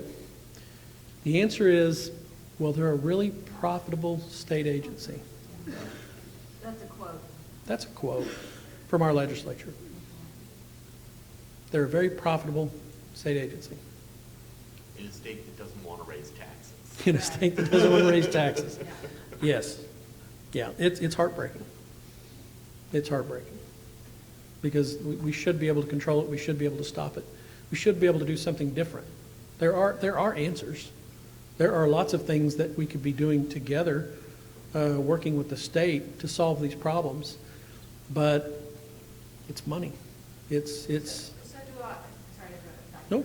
So do our local senator, local rep, do they understand that even though this profitable state agency, I mean, it's basically like crapping on Miami, are they super clear on like why that's not fair to the residents here?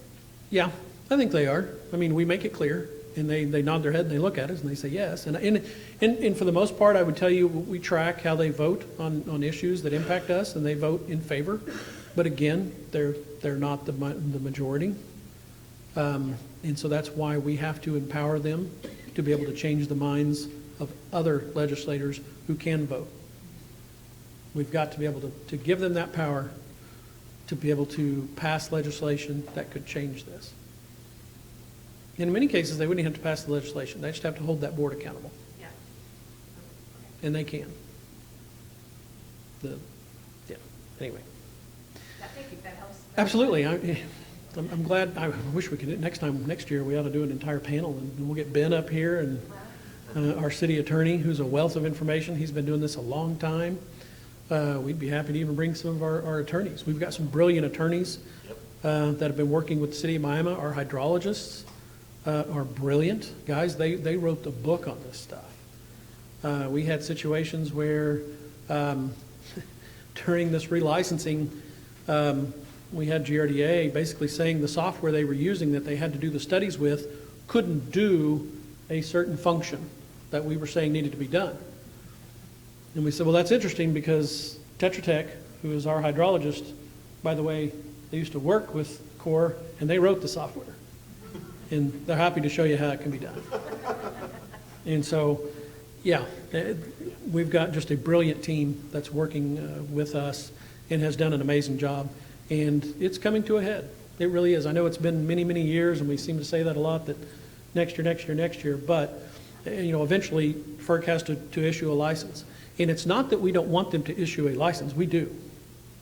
The dam will exist. We don't want it to go away. I mean, I don't think we have that option.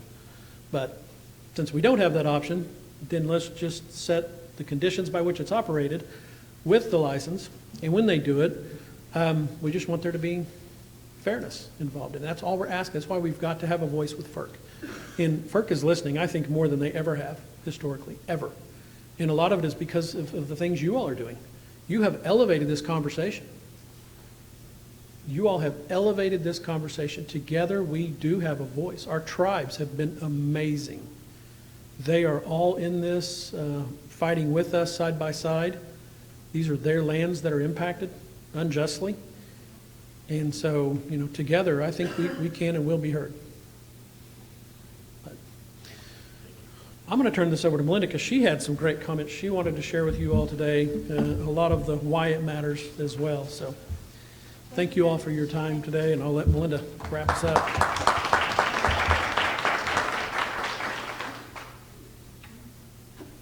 So as you can tell, it's a very complicated issue that it's my job as communications manager to put out information and education. Jenna, thank you for your presentation because I loved seeing the archives. I'm an old newspaper reporter, so a lot of my colleagues and myself work, I'm glad to hear it matters. Thank you also for bringing up the Cherokee Volunteer Society because my daughter was part of that.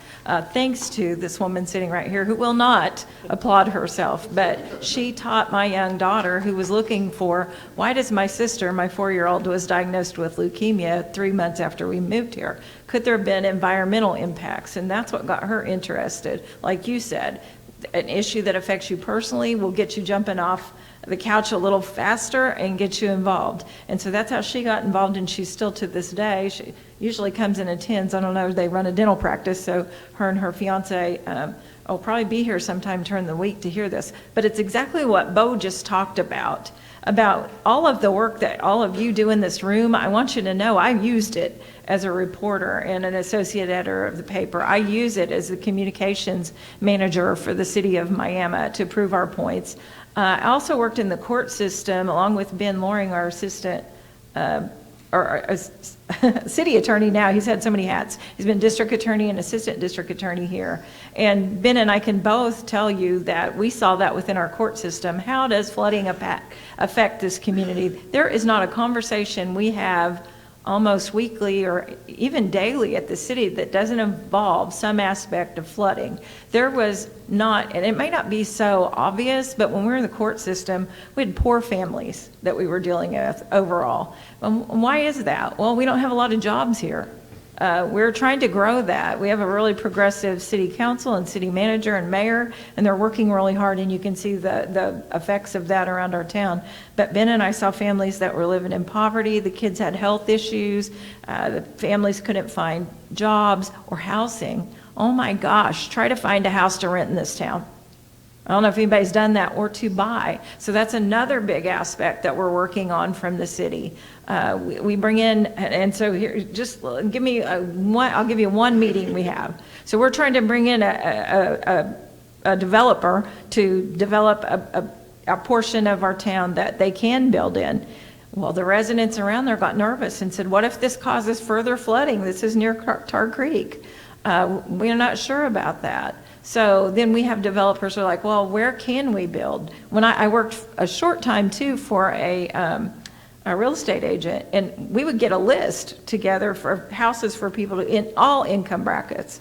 And the first thing I would be told is wipe off anything that's in the flooding zones or comes near flooding. Just cross that out by the people trying to buy. We can imagine what a challenge that is. We can't get housing built here. We can't sell housing that we have here. We see perfectly good homes. I think there are people here today who have lost their life savings. I mean, I don't know about you, but my main investment is my homes. And I have a lake place. So that might shock people, but I have a small lake place that my late husband and I bought together. And it was a great place to have fun with our kids and our grandkids, and we cherish it. And I kept it after his death because I love that place, but not at the price of my family and friends who live here in Miami. I mean, it's fun to be on the boat, but if I'm going to take away their home and their ability to get to and from work, come on, we can lower the lake a little. I don't need that big a boat. By the way, I live on the pontoon side, not the yacht side of the lake. So I don't know if you've been to Grand Lake lately, but the boats there are humongous. They were not built for a lake. They are built for sea. And so there are a lot of those boats, bigger money, bigger, and there's a lot of influence at the lake that we kind of tap dance around this, but that lake is used. You know that hydropower is 6% of what GRDA produces, 6%. So it seemed, oh my gosh, everybody thought it was more important to them, this hydropower, electric power that they generate through the dam. It's only 6% of the power they generate. So what is so important about that lake? It's used politically. Go out on the lake at any time and you will see the huge boats. You'll see the senators, governors. There's even a governor's retreat there for a while. They use it to party and to influence people. Come to the lake, hang out. It's not terrible. I mean, you want a place to entertain and those types of things. But when it's built on the back of people who are fighting to keep their homes, come on, or their health. And now we're talking about, that's the thing, Rebecca and the lead agency and other organizations have worked really hard to get some remediation of the after effects of the mining. That was a huge boon for our community. Again, another great thing that we found out later, there were environmental aspects and problems with that. They worked really hard to remediate that, and yet we continue to flood these same areas that are remediated. So does that make sense? We put flood water back on, and yes, some of it's natural flooding, but there is a lot proven by all of those legal cases that your city manager just read to you. Those aren't our opinions, that's a legal opinion, that the operations of the dam cause the backwater flooding effect. It's scientifically proven. That has nothing to do with our opinion. That is, and the highest court next to the highest court in the land said, this is an issue. You've got to pay attention to it. And like Bo said, we are finally seeing FERC listen to us. And Jenna's right. It's taken a lot of activism within it. It started with these kids under Rebecca, and Rebecca wasn't liked. I have to say that way back for bringing attention to some of these things. It was difficult. It's not an easy thing to take that on. We're told all the time to shut our mouths and just let GRDA do what they need to do. We're not going to do that. We're not going to give up on our community. We're not going to give up on the people here. It's like Bo said, and we're not going to wait. We're not going to wait on GRDA or the state government to save us. We're feisty here, and we've been fighting for a long time. So I just want you to know that we see the people here. We see you that are in the field here working for us. Thank God for you. I thank God for you because that's what's making a difference. It may have taken us 25 years and longer to get here, because if you go back and you read, I had the privilege of Jack Dalrymple, everybody here in the community knows Jack, who's a big activist about this, and kind of one of the forefront who go, why are the pecans in the river out there flowing backwards? And that's kind of he's an engineer. Typical me would never have figured that out, but someone with that engineering background figured that out, and it started some questions being asked.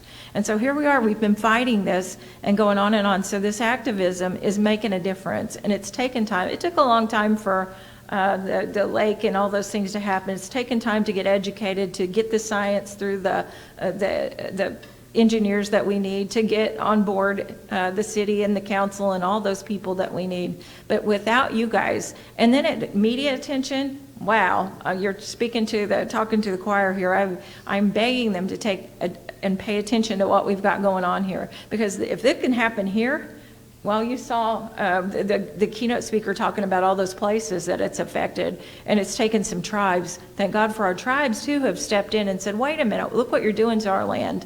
And these are our rights to fish and hunt and breathe clean air and swim in the water. And this is going to affect that lake. I'm not sure. It always troubles me why GRDA is fighting this so long, because eventually that lake's going to be contaminated, if it isn't already.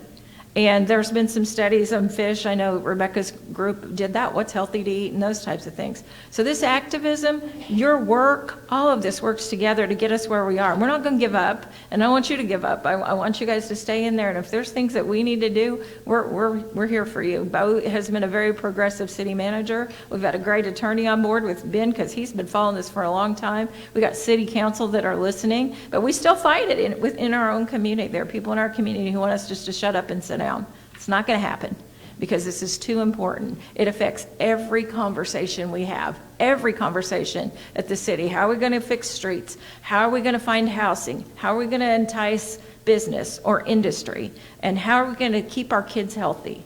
I went down to the creek and cleaned up one day for 1 or 2 hours. We pulled rocks out with Mimi Kennedy, who came and took an interest in us thanks to Rebecca. Went down there and we cleaned up, and we got the creek flowing again because people dam it up for whatever reason, and saw the effects in like 1 hour.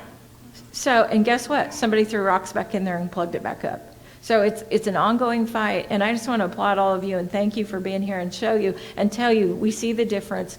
It helps us, and I just want you to know that we're going to get there. We're not going to stop. In 25 years, well, we'll fight 25 more if it takes that. But thank you all for doing what you do. Thank you.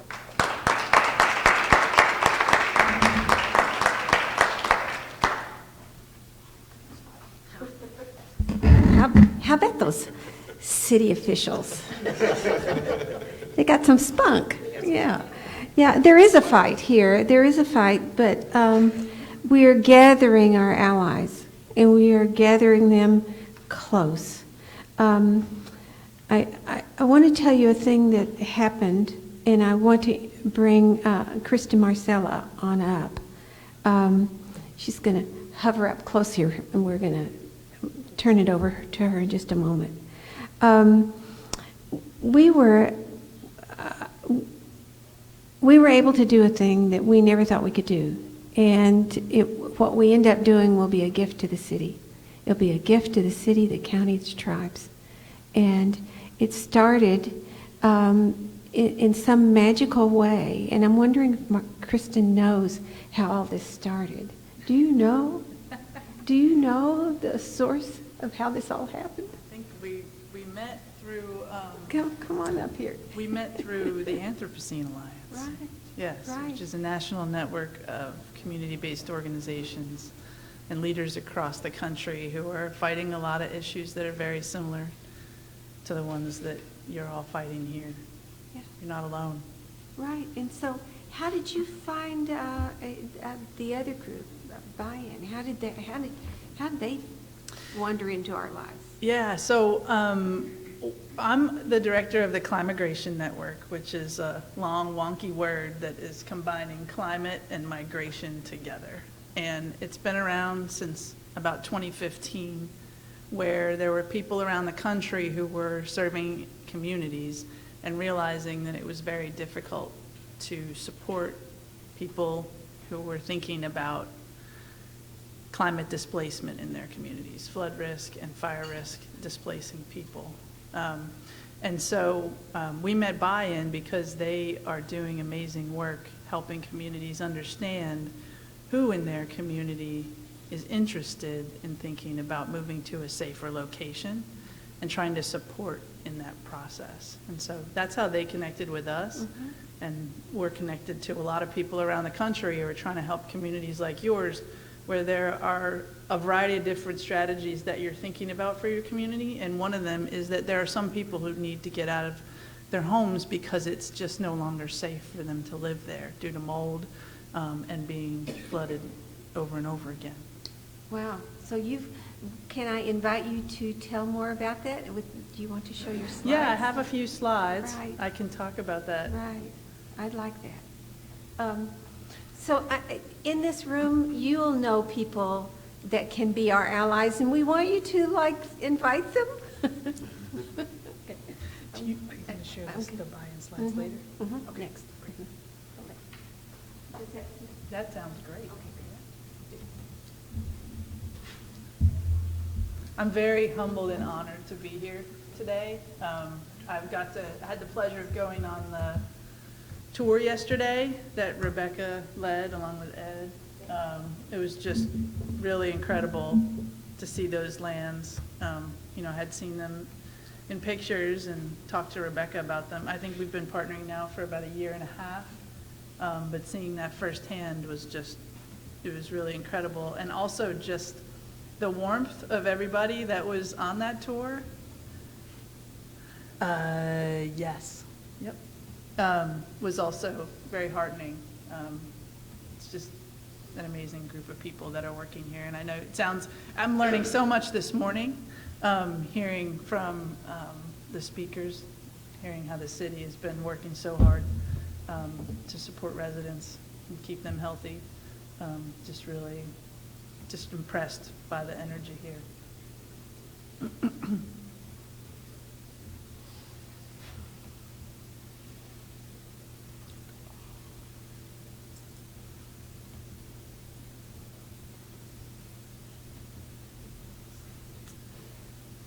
Those are different ones.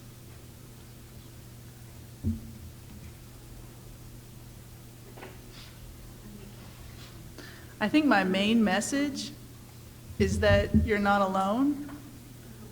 There are a lot of other communities fighting very good fights like the one in this community.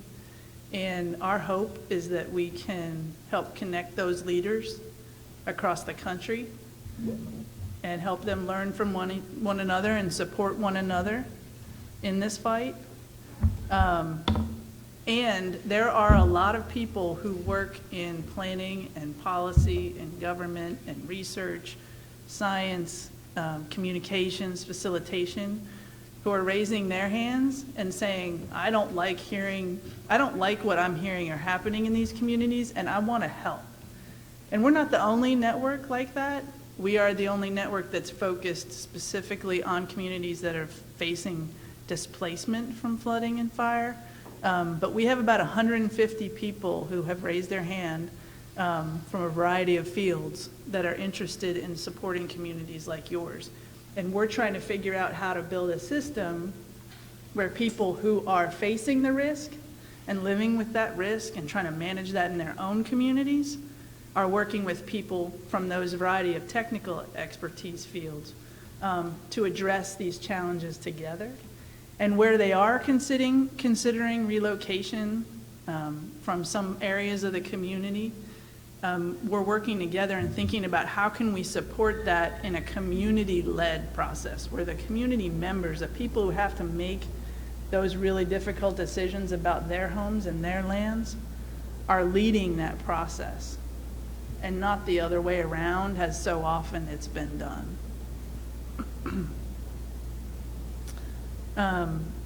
One of the things, okay, all right, well, I can just wing it then. So I had some slides, but I think that I have most of it in my head. I've shared, I think, the first 2 or 3 with you already. One of the things that is really important to us as a network is that we're setting ourselves up in a very principled and intentional way. And what I'm hearing from people who work in the technical fields who are coming to us is that they're coming to us because we're setting ourselves up in that intentional and principled way. And we want to be providing long-term support. We want to find ways to have long-term relationships with the communities that we're supporting. We want to be focusing on communities that have a long history of being underserved or having environmental justice issues like those that exist here.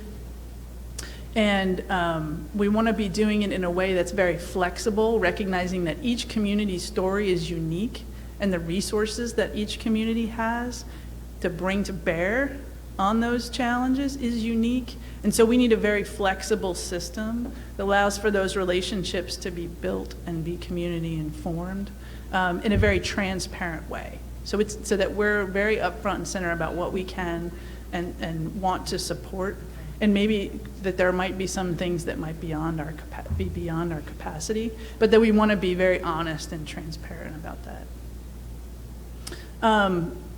community-led process, as I said, is central to our approach. And that's why it's so important that everything, including our leadership, so we have a council of 6 people that have lived experience with climate risk and displacement, and 6 people who are technical experts or field leaders, and Rebecca Jim has graciously served on our council.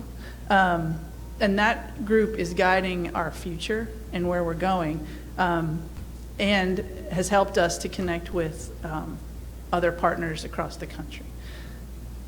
The last thing I'll share is that we're building, one of the main things that we're building right now is something that we're calling the Next Step Cohort, and it is what we're hoping, I'm sorry? No. And that's going to be a system to support communities like yours that are interested in exploring relocation as an adaptation option. And it provides compensation for a member of that community to be thinking about what is one small next step that we could be taking to think through this for our community. And it compensates that leader, and it provides a small grant for that community to take that next step. And so Rebecca has been helping us design this program along with 4 other leaders from Missouri, Puerto Rico, and Louisiana. And we're really excited that we're seeing some interest from both our network members and some funders in supporting that. And so we hope to build and grow that to a support system that allows up to 10 leaders from communities across the United States to work together and learn from each other and support each other. Because this is a really emotional, it's really, really an emotional conversation. Support each other to move forward with those projects. So I hope that I'll be back in the future to share more about that as it grows. And we're just so grateful to Rebecca for all her leadership in that work. And she's going to share some information that's come out of some of those partnerships with buy-in community planning. Thank you.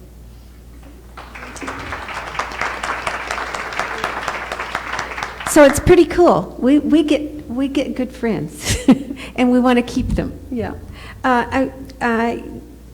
What Kristen's doing with Climigration is phenomenal, and it is going to change the system in how people work with communities that are facing climate displacement. You're going to make it different, and I think a kinder way to deal with people in the future. The people you have sitting with you at the table have experienced those kind of issues of dealing with floods, and also with dealing with the federal agencies that come in and want to say something about it. I want to introduce my team over here. Paul Marquez, who has been our on-the-ground, boots on the ground flood surveyor of the century. You've just been doing wonderful work for us. And Carol McCool, who helped us do a thing that we're going to tell you about. So this partnership with Buy-In and Climigration, through their help, we were able to develop the flood survey that you may have seen. You may have taken it yourself, and you may have relatives or friends and neighbors on your block that have taken the survey. We're going to ask more people on the block to finish those surveys too. I'm going to ask Paul to come and describe what's been happening, some of the results. We're going to continue for 1 more month, and then we'll have some final results. But these are a peek in at what we've done in this community to find people that have lived and are living in the 100-year floodplain and ask them their experiences and their hopes. Paul?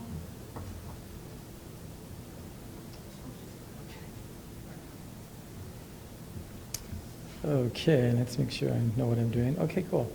So I'm just going to give you a snapshot. This will just be a snapshot of like the results of the flood survey and where we're surveying and so on. So here we go. This is an initial snapshot of one of the questions And this one had to do with individuals who are interested in a buyout. So you'll see in your upper, make sure I have that right, your upper left-hand corner, you'll see a pie chart that kind of gives an idea of who is interested in a buyout. And this was like early in the survey. We started this in December, and we should be wrapping up next month. But out of this, we had 25.93% are 7 individuals. We have quite a bit more than that, by the way, now, that are not interested in a buyout. Some people, we just found that some people, they want to stay where they are. They're willing to do the remediation. They're willing to live through flooding. For a number of reasons, they just do not want a buyout. There are those that are ready to be bought out and moved as soon as funding is available, and that was actually 8 individuals, 29.63%. And then there's those that were interested in a buyout, but I'm not willing to commit at this time. That's 44.44%. There are about 12 individuals. That's probably, some of those probably really go in the other category, but I think they're more concerned about what they're going to get as far as home value in that buyout. And the way this is worded in the survey is if you're interested in a buyout with relocation expenses, and I think that's a really important part of the question, is that relocation expenses. So the survey area, you have 1, 2, 3, 4, and 5 on the map. We are surveying Miami, and then Rebecca wanted to, and is it okay if I say it's, you decided, okay. Rebecca wanted to kind of expand that a little bit. So we also moved into Dotyville, into Eastgate, and then we are also doing Grand Lake Shores.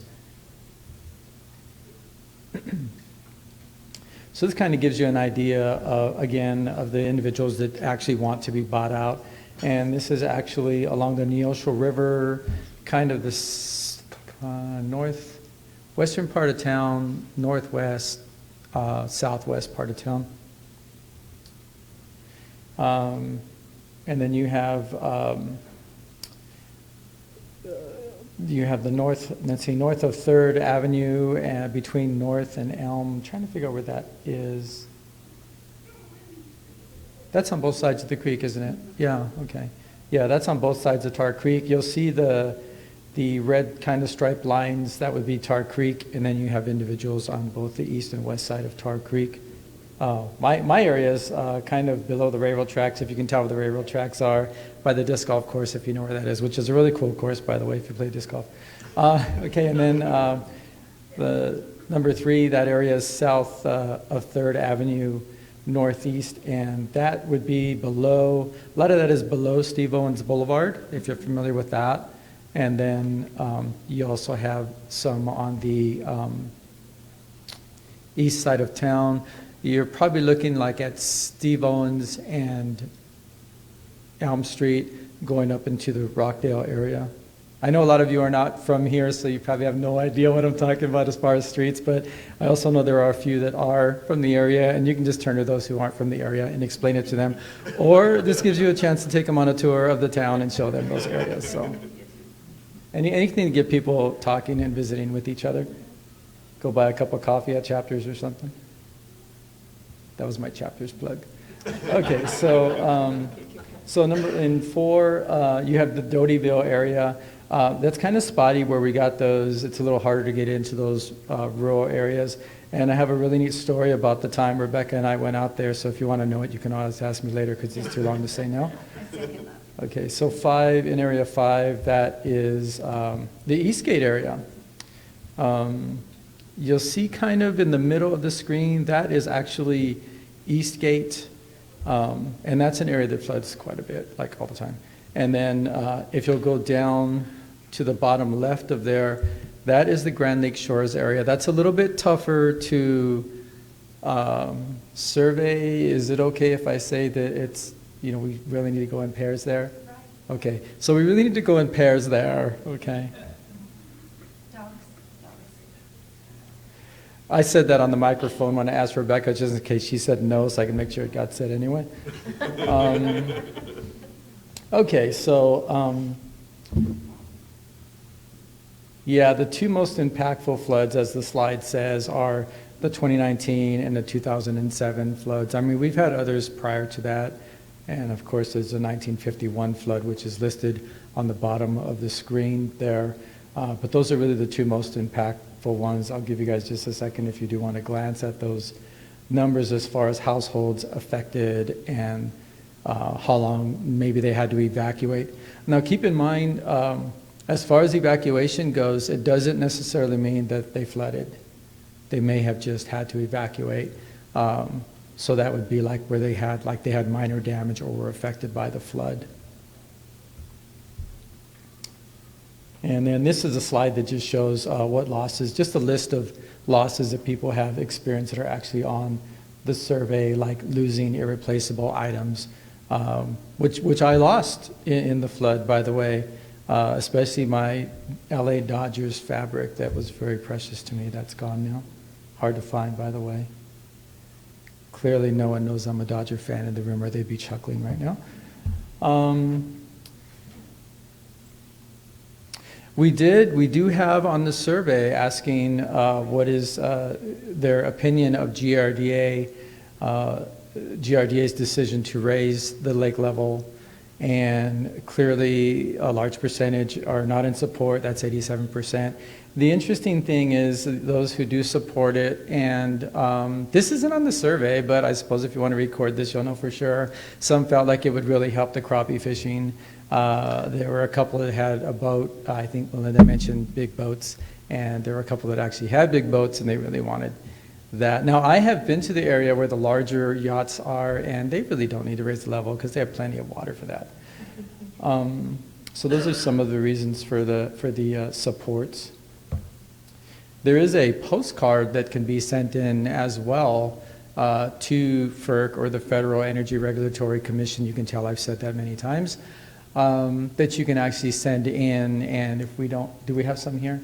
We probably Okay, yeah, we probably do. If you find we don't, I have plenty in my bag back there. Oh wait, what was that? This slide, I'm just going to kind of skip over really quick because it has percentages but not hard numbers. These are more current as far as people interested in the buyout, but unfortunately we don't have the hard numbers, so the percentages don't really help that much. Okay, so what's next? We're going to keep door to door. We're going to keep surveying. Stephanie, I do want to mention Stephanie. I keep hitting this thing. Maybe I shouldn't have the pin in my hand. But it's a prop. It keeps me comfortable. Stephanie has been helping with the floodway. She keeps me safe. She's so much braver than I am. If there's dogs, she goes first. Thank you, Stephanie. There is a story where there was a pit bull right behind her that she didn't see till she turned around. And then on one occasion, I said, maybe we should, because there were dogs, and I said, maybe we should just yell hello in the house. And the next thing you know, she's screaming out the window, hello in the house. So she's very vocal, very brave. Okay, so, and the sunset for the, during the surveys is November 15th, I believe. Yes. Okay, so results from the survey will eventually be proposed to city and county officials in order to advocate for community goals. I know you can read this yourself, but I want to make sure you actually hear this, and I apologize for not keeping eye contact because I have to read because the words are on the screen, of course. And then the last thing, please encourage your neighbors to take the survey and share their voice. I really prefer getting paper copies of the survey, but if individuals cannot, then you can actually do them online using the lead agency's website. It's just leadagency.org, which is super easy to remember, so that's cool. If they click on the flood link at the top, they will see the survey, simply because the homepage changes a lot. So if you don't see the link for flooding write-off, you can just click on the link at the top and you'll access the survey. And you can also access the flood map from there. So you can actually see where you are in the floodplain, maybe where your neighbors are, and you can encourage them to take the survey as well.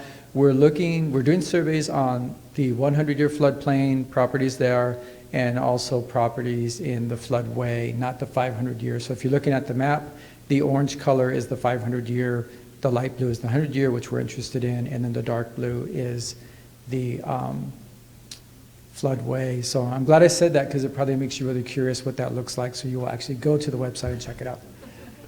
And I think that was the end. Yes. Okay. This one? And do what with it? Oh, I can do that, I think. Wow, that's tight.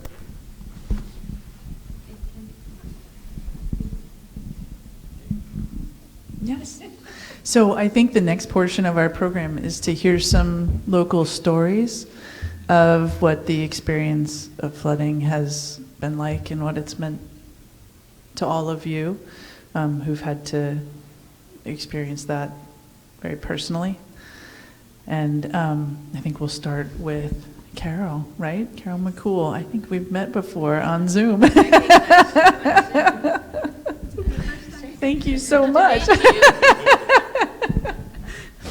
Well, I will let you go first, Carol. Okay. All right. I'm Carol McCool. We were the test case, the GRDA against McCool versus GRDA. I bought the house in 1979, and in 1985 it flooded for the first time. The second time it flooded in 1993. I mean, not 1993, 1994, 2007, and again in 2019. Needless to say, my body's not holding up from moving in and out so many times. A lot of times we moved out and we didn't have to, but we became landlocked. We found out when we were doing the research for the first flood suit that the whole entire Eastgate addition in Fountain East was supposed to have been purchased. Jack Dalrymple went to San Antonio, Texas, and opened up when they released the files after so many years, they became public. And GRDA was right on his heels.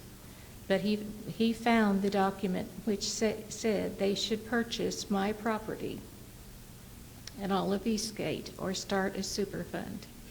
And as always, they're negligent. They do not care about people's lives. They knew we would flood that long ago. And I think it was, more than 40 years ago when they built the dam. All that time, they knew we were going to flood, and they've never come to help. They've stated in documents recently that they provided help and would be there for us financially. I've never seen one of them. And the one meeting I did go to, they were as arrogant as could be. They really didn't care about human suffering. Not only in, 2007, my husband passed away in a FEMA trailer. I was working diligently to get him back home before he passed away, but he never got to go home. In addition to losing him, we used to raise and show Newfoundlands out of the top Newfoundland in history, and I lost two of them, age 3, 2 Newfoundlands, male and female, a month apart from kidney failure. I can't help but think something's wrong in the soil because I have lost cats. They have cancer one after the other. And probably 2 weeks ago, I have another dog that I finally took in after years of going without animals, and he had cancer and had surgery. So I feel like the soil is contaminated. A lot of the animals I've lost were kidney failure, and they were young, 3 years old. Those 2 Newfoundlands died of kidney failure. Others died of cancer. I just feel like the soil there's something there. There has to be. But we're still in this lawsuit that we've been battling for 15 years. And I hope I live long enough to, I'm hoping and praying that we can get this lake level. Instead of raising it, I'd like to see it lowered. With all the catastrophic storms we're having, it's a matter of time when I get it again. And many other people. Thank you. I'm going to pass it on. Oh, my turn. Okay. Mine is a long story, though. I'm going to keep it really short, though. I'm going to do my best. Okay, cool. Okay, so I actually a transplant from Los Angeles. I moved out here June of '90, and so I've been in Oklahoma long enough to be an Oklahoman. So and I do like living in Miami. My wife and I decided that we were going to move to Stillwater to be closer to grandkids. We said, the house is paid off, cars are paid off. We really like this town, so why don't we just stick around a lot longer? So we'll be here for a while. Anyway, a house that we had purchased way back when, we were told that it was in the floodplain, and of course in the '51 flood, it flooded, and so we knew that, but we were told it's never going to flood.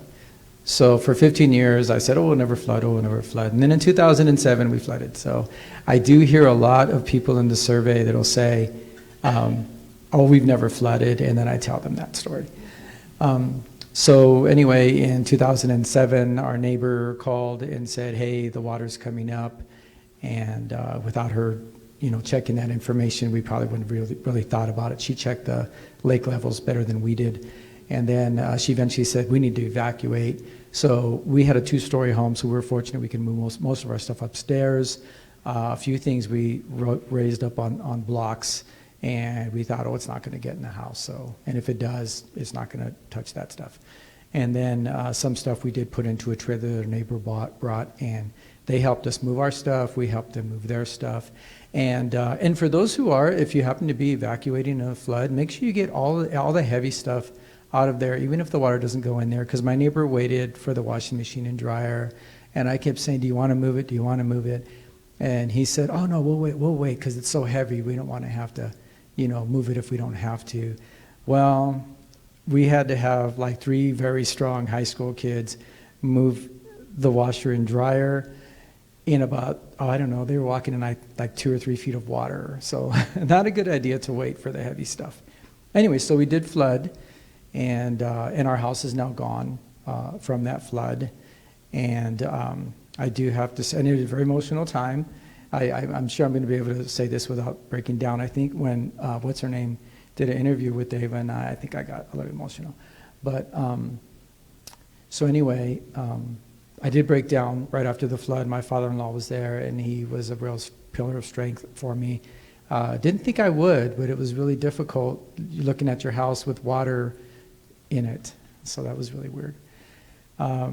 So anyway, FEMA did a great job, by the way. I do want to applaud them. The Red Cross did a great job. The city, of course, did a great job in helping us out.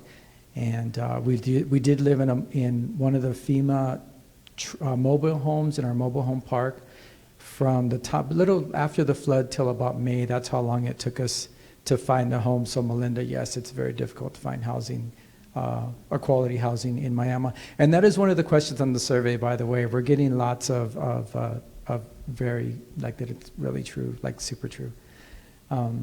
So anyway, we did find a new home, and it was out of the floodplain. Again, the city did a great job of helping us out. I visited the engineer's office often to see if the house was in the floodplain. I went and read the abstracts to see what kind of flooding history it had. But now we're in the 500-year floodplain. No, we're not in the 100-year, but we're in the 500-year when the maps were redone. So that's kind of a disappointment there. But anyway, I do try to encourage individuals to move out of at least the 100-year floodplain. I am still trying to find out if my house actually flooded in '51, so I have an idea, because that could happen again. So yeah, I guess that's where I want to stop. 51, it would have been to the eaves of my house. To the east of your house? Eaves. Oh, the eaves of your house. Okay. It would have been that level, and it's had up to 4 feet. Okay. It would have been a lot more. Wow. Yeah. Okay. Yeah, I think I'll stop there. Thanks. Thank you, and thanks, Carol. There are many more people that have the stories that they're telling, and they're telling us. And one of the last questions we have on our survey is, will you share that story? And the last time I counted, we had 146 people that said yes. And so there'll be many more stories collected, and we are working with Oklahoma University. You're going to meet Laurel at the back of the room with OU. We've established Air, Water, and Work. It's basically a research project to collect the stories that are the history of this town. And it's the work that people have done, their association with water, whether that's flooding or enjoying the waterways that we built a town around. And air, that's as they used to say, the elephant in the room. Nobody wants to talk about, but we do have air issues here. And so we will be collecting those stories, and you're going to hear and see from the story mapping what that may end up looking like, so that our stories, your stories, can be shared with a wider world, shared with your family into the future. I think it's, I'm really proud of how that's going to share, but also be able to humanize the feelings that you have when you experience this kind of tragedy, really, for a community and personal tragedies yourselves. So we are pleased that we're able to share these stories. There's many, many more. I mean, we could line the room with people that have stories and not have them all told in one day. So thank you very much. We're going to break for lunch, and Kristen will wind us up. Okay, thank you. Thank you, Rebecca. Everybody knows how amazing Rebecca is, and that oral history project is just an example of how every community is coming up with really interesting and important ways to address the challenges that they're facing and the opportunity to connect communities in that way. But I wanted to ask, I wonder if each of you could just share, like, if you had one wish for the next 10 years or for the future of your community, what would you I'm just curious. Yeah, one wish. It would be for GRDA to lower the lake level. With all the catastrophic storms we're having, I feel like we've not had the big one yet. And if they would lower it, I might be able to stay in my home. Mm-hmm. I was on the 500-year floodplain at the time I bought the house. During those lawsuits, new studies were done. And so now I'm on the 100-year floodplain. It's still wrong. I should flood every 10 years. But I think if GRDA were made to maintain that level lower, it wouldn't hurt any of us. Miami would be safe. It'd be something for everybody. Thank you, Carol. How about you, Rebecca? Well, the only one, I would say justice for this community all the way around.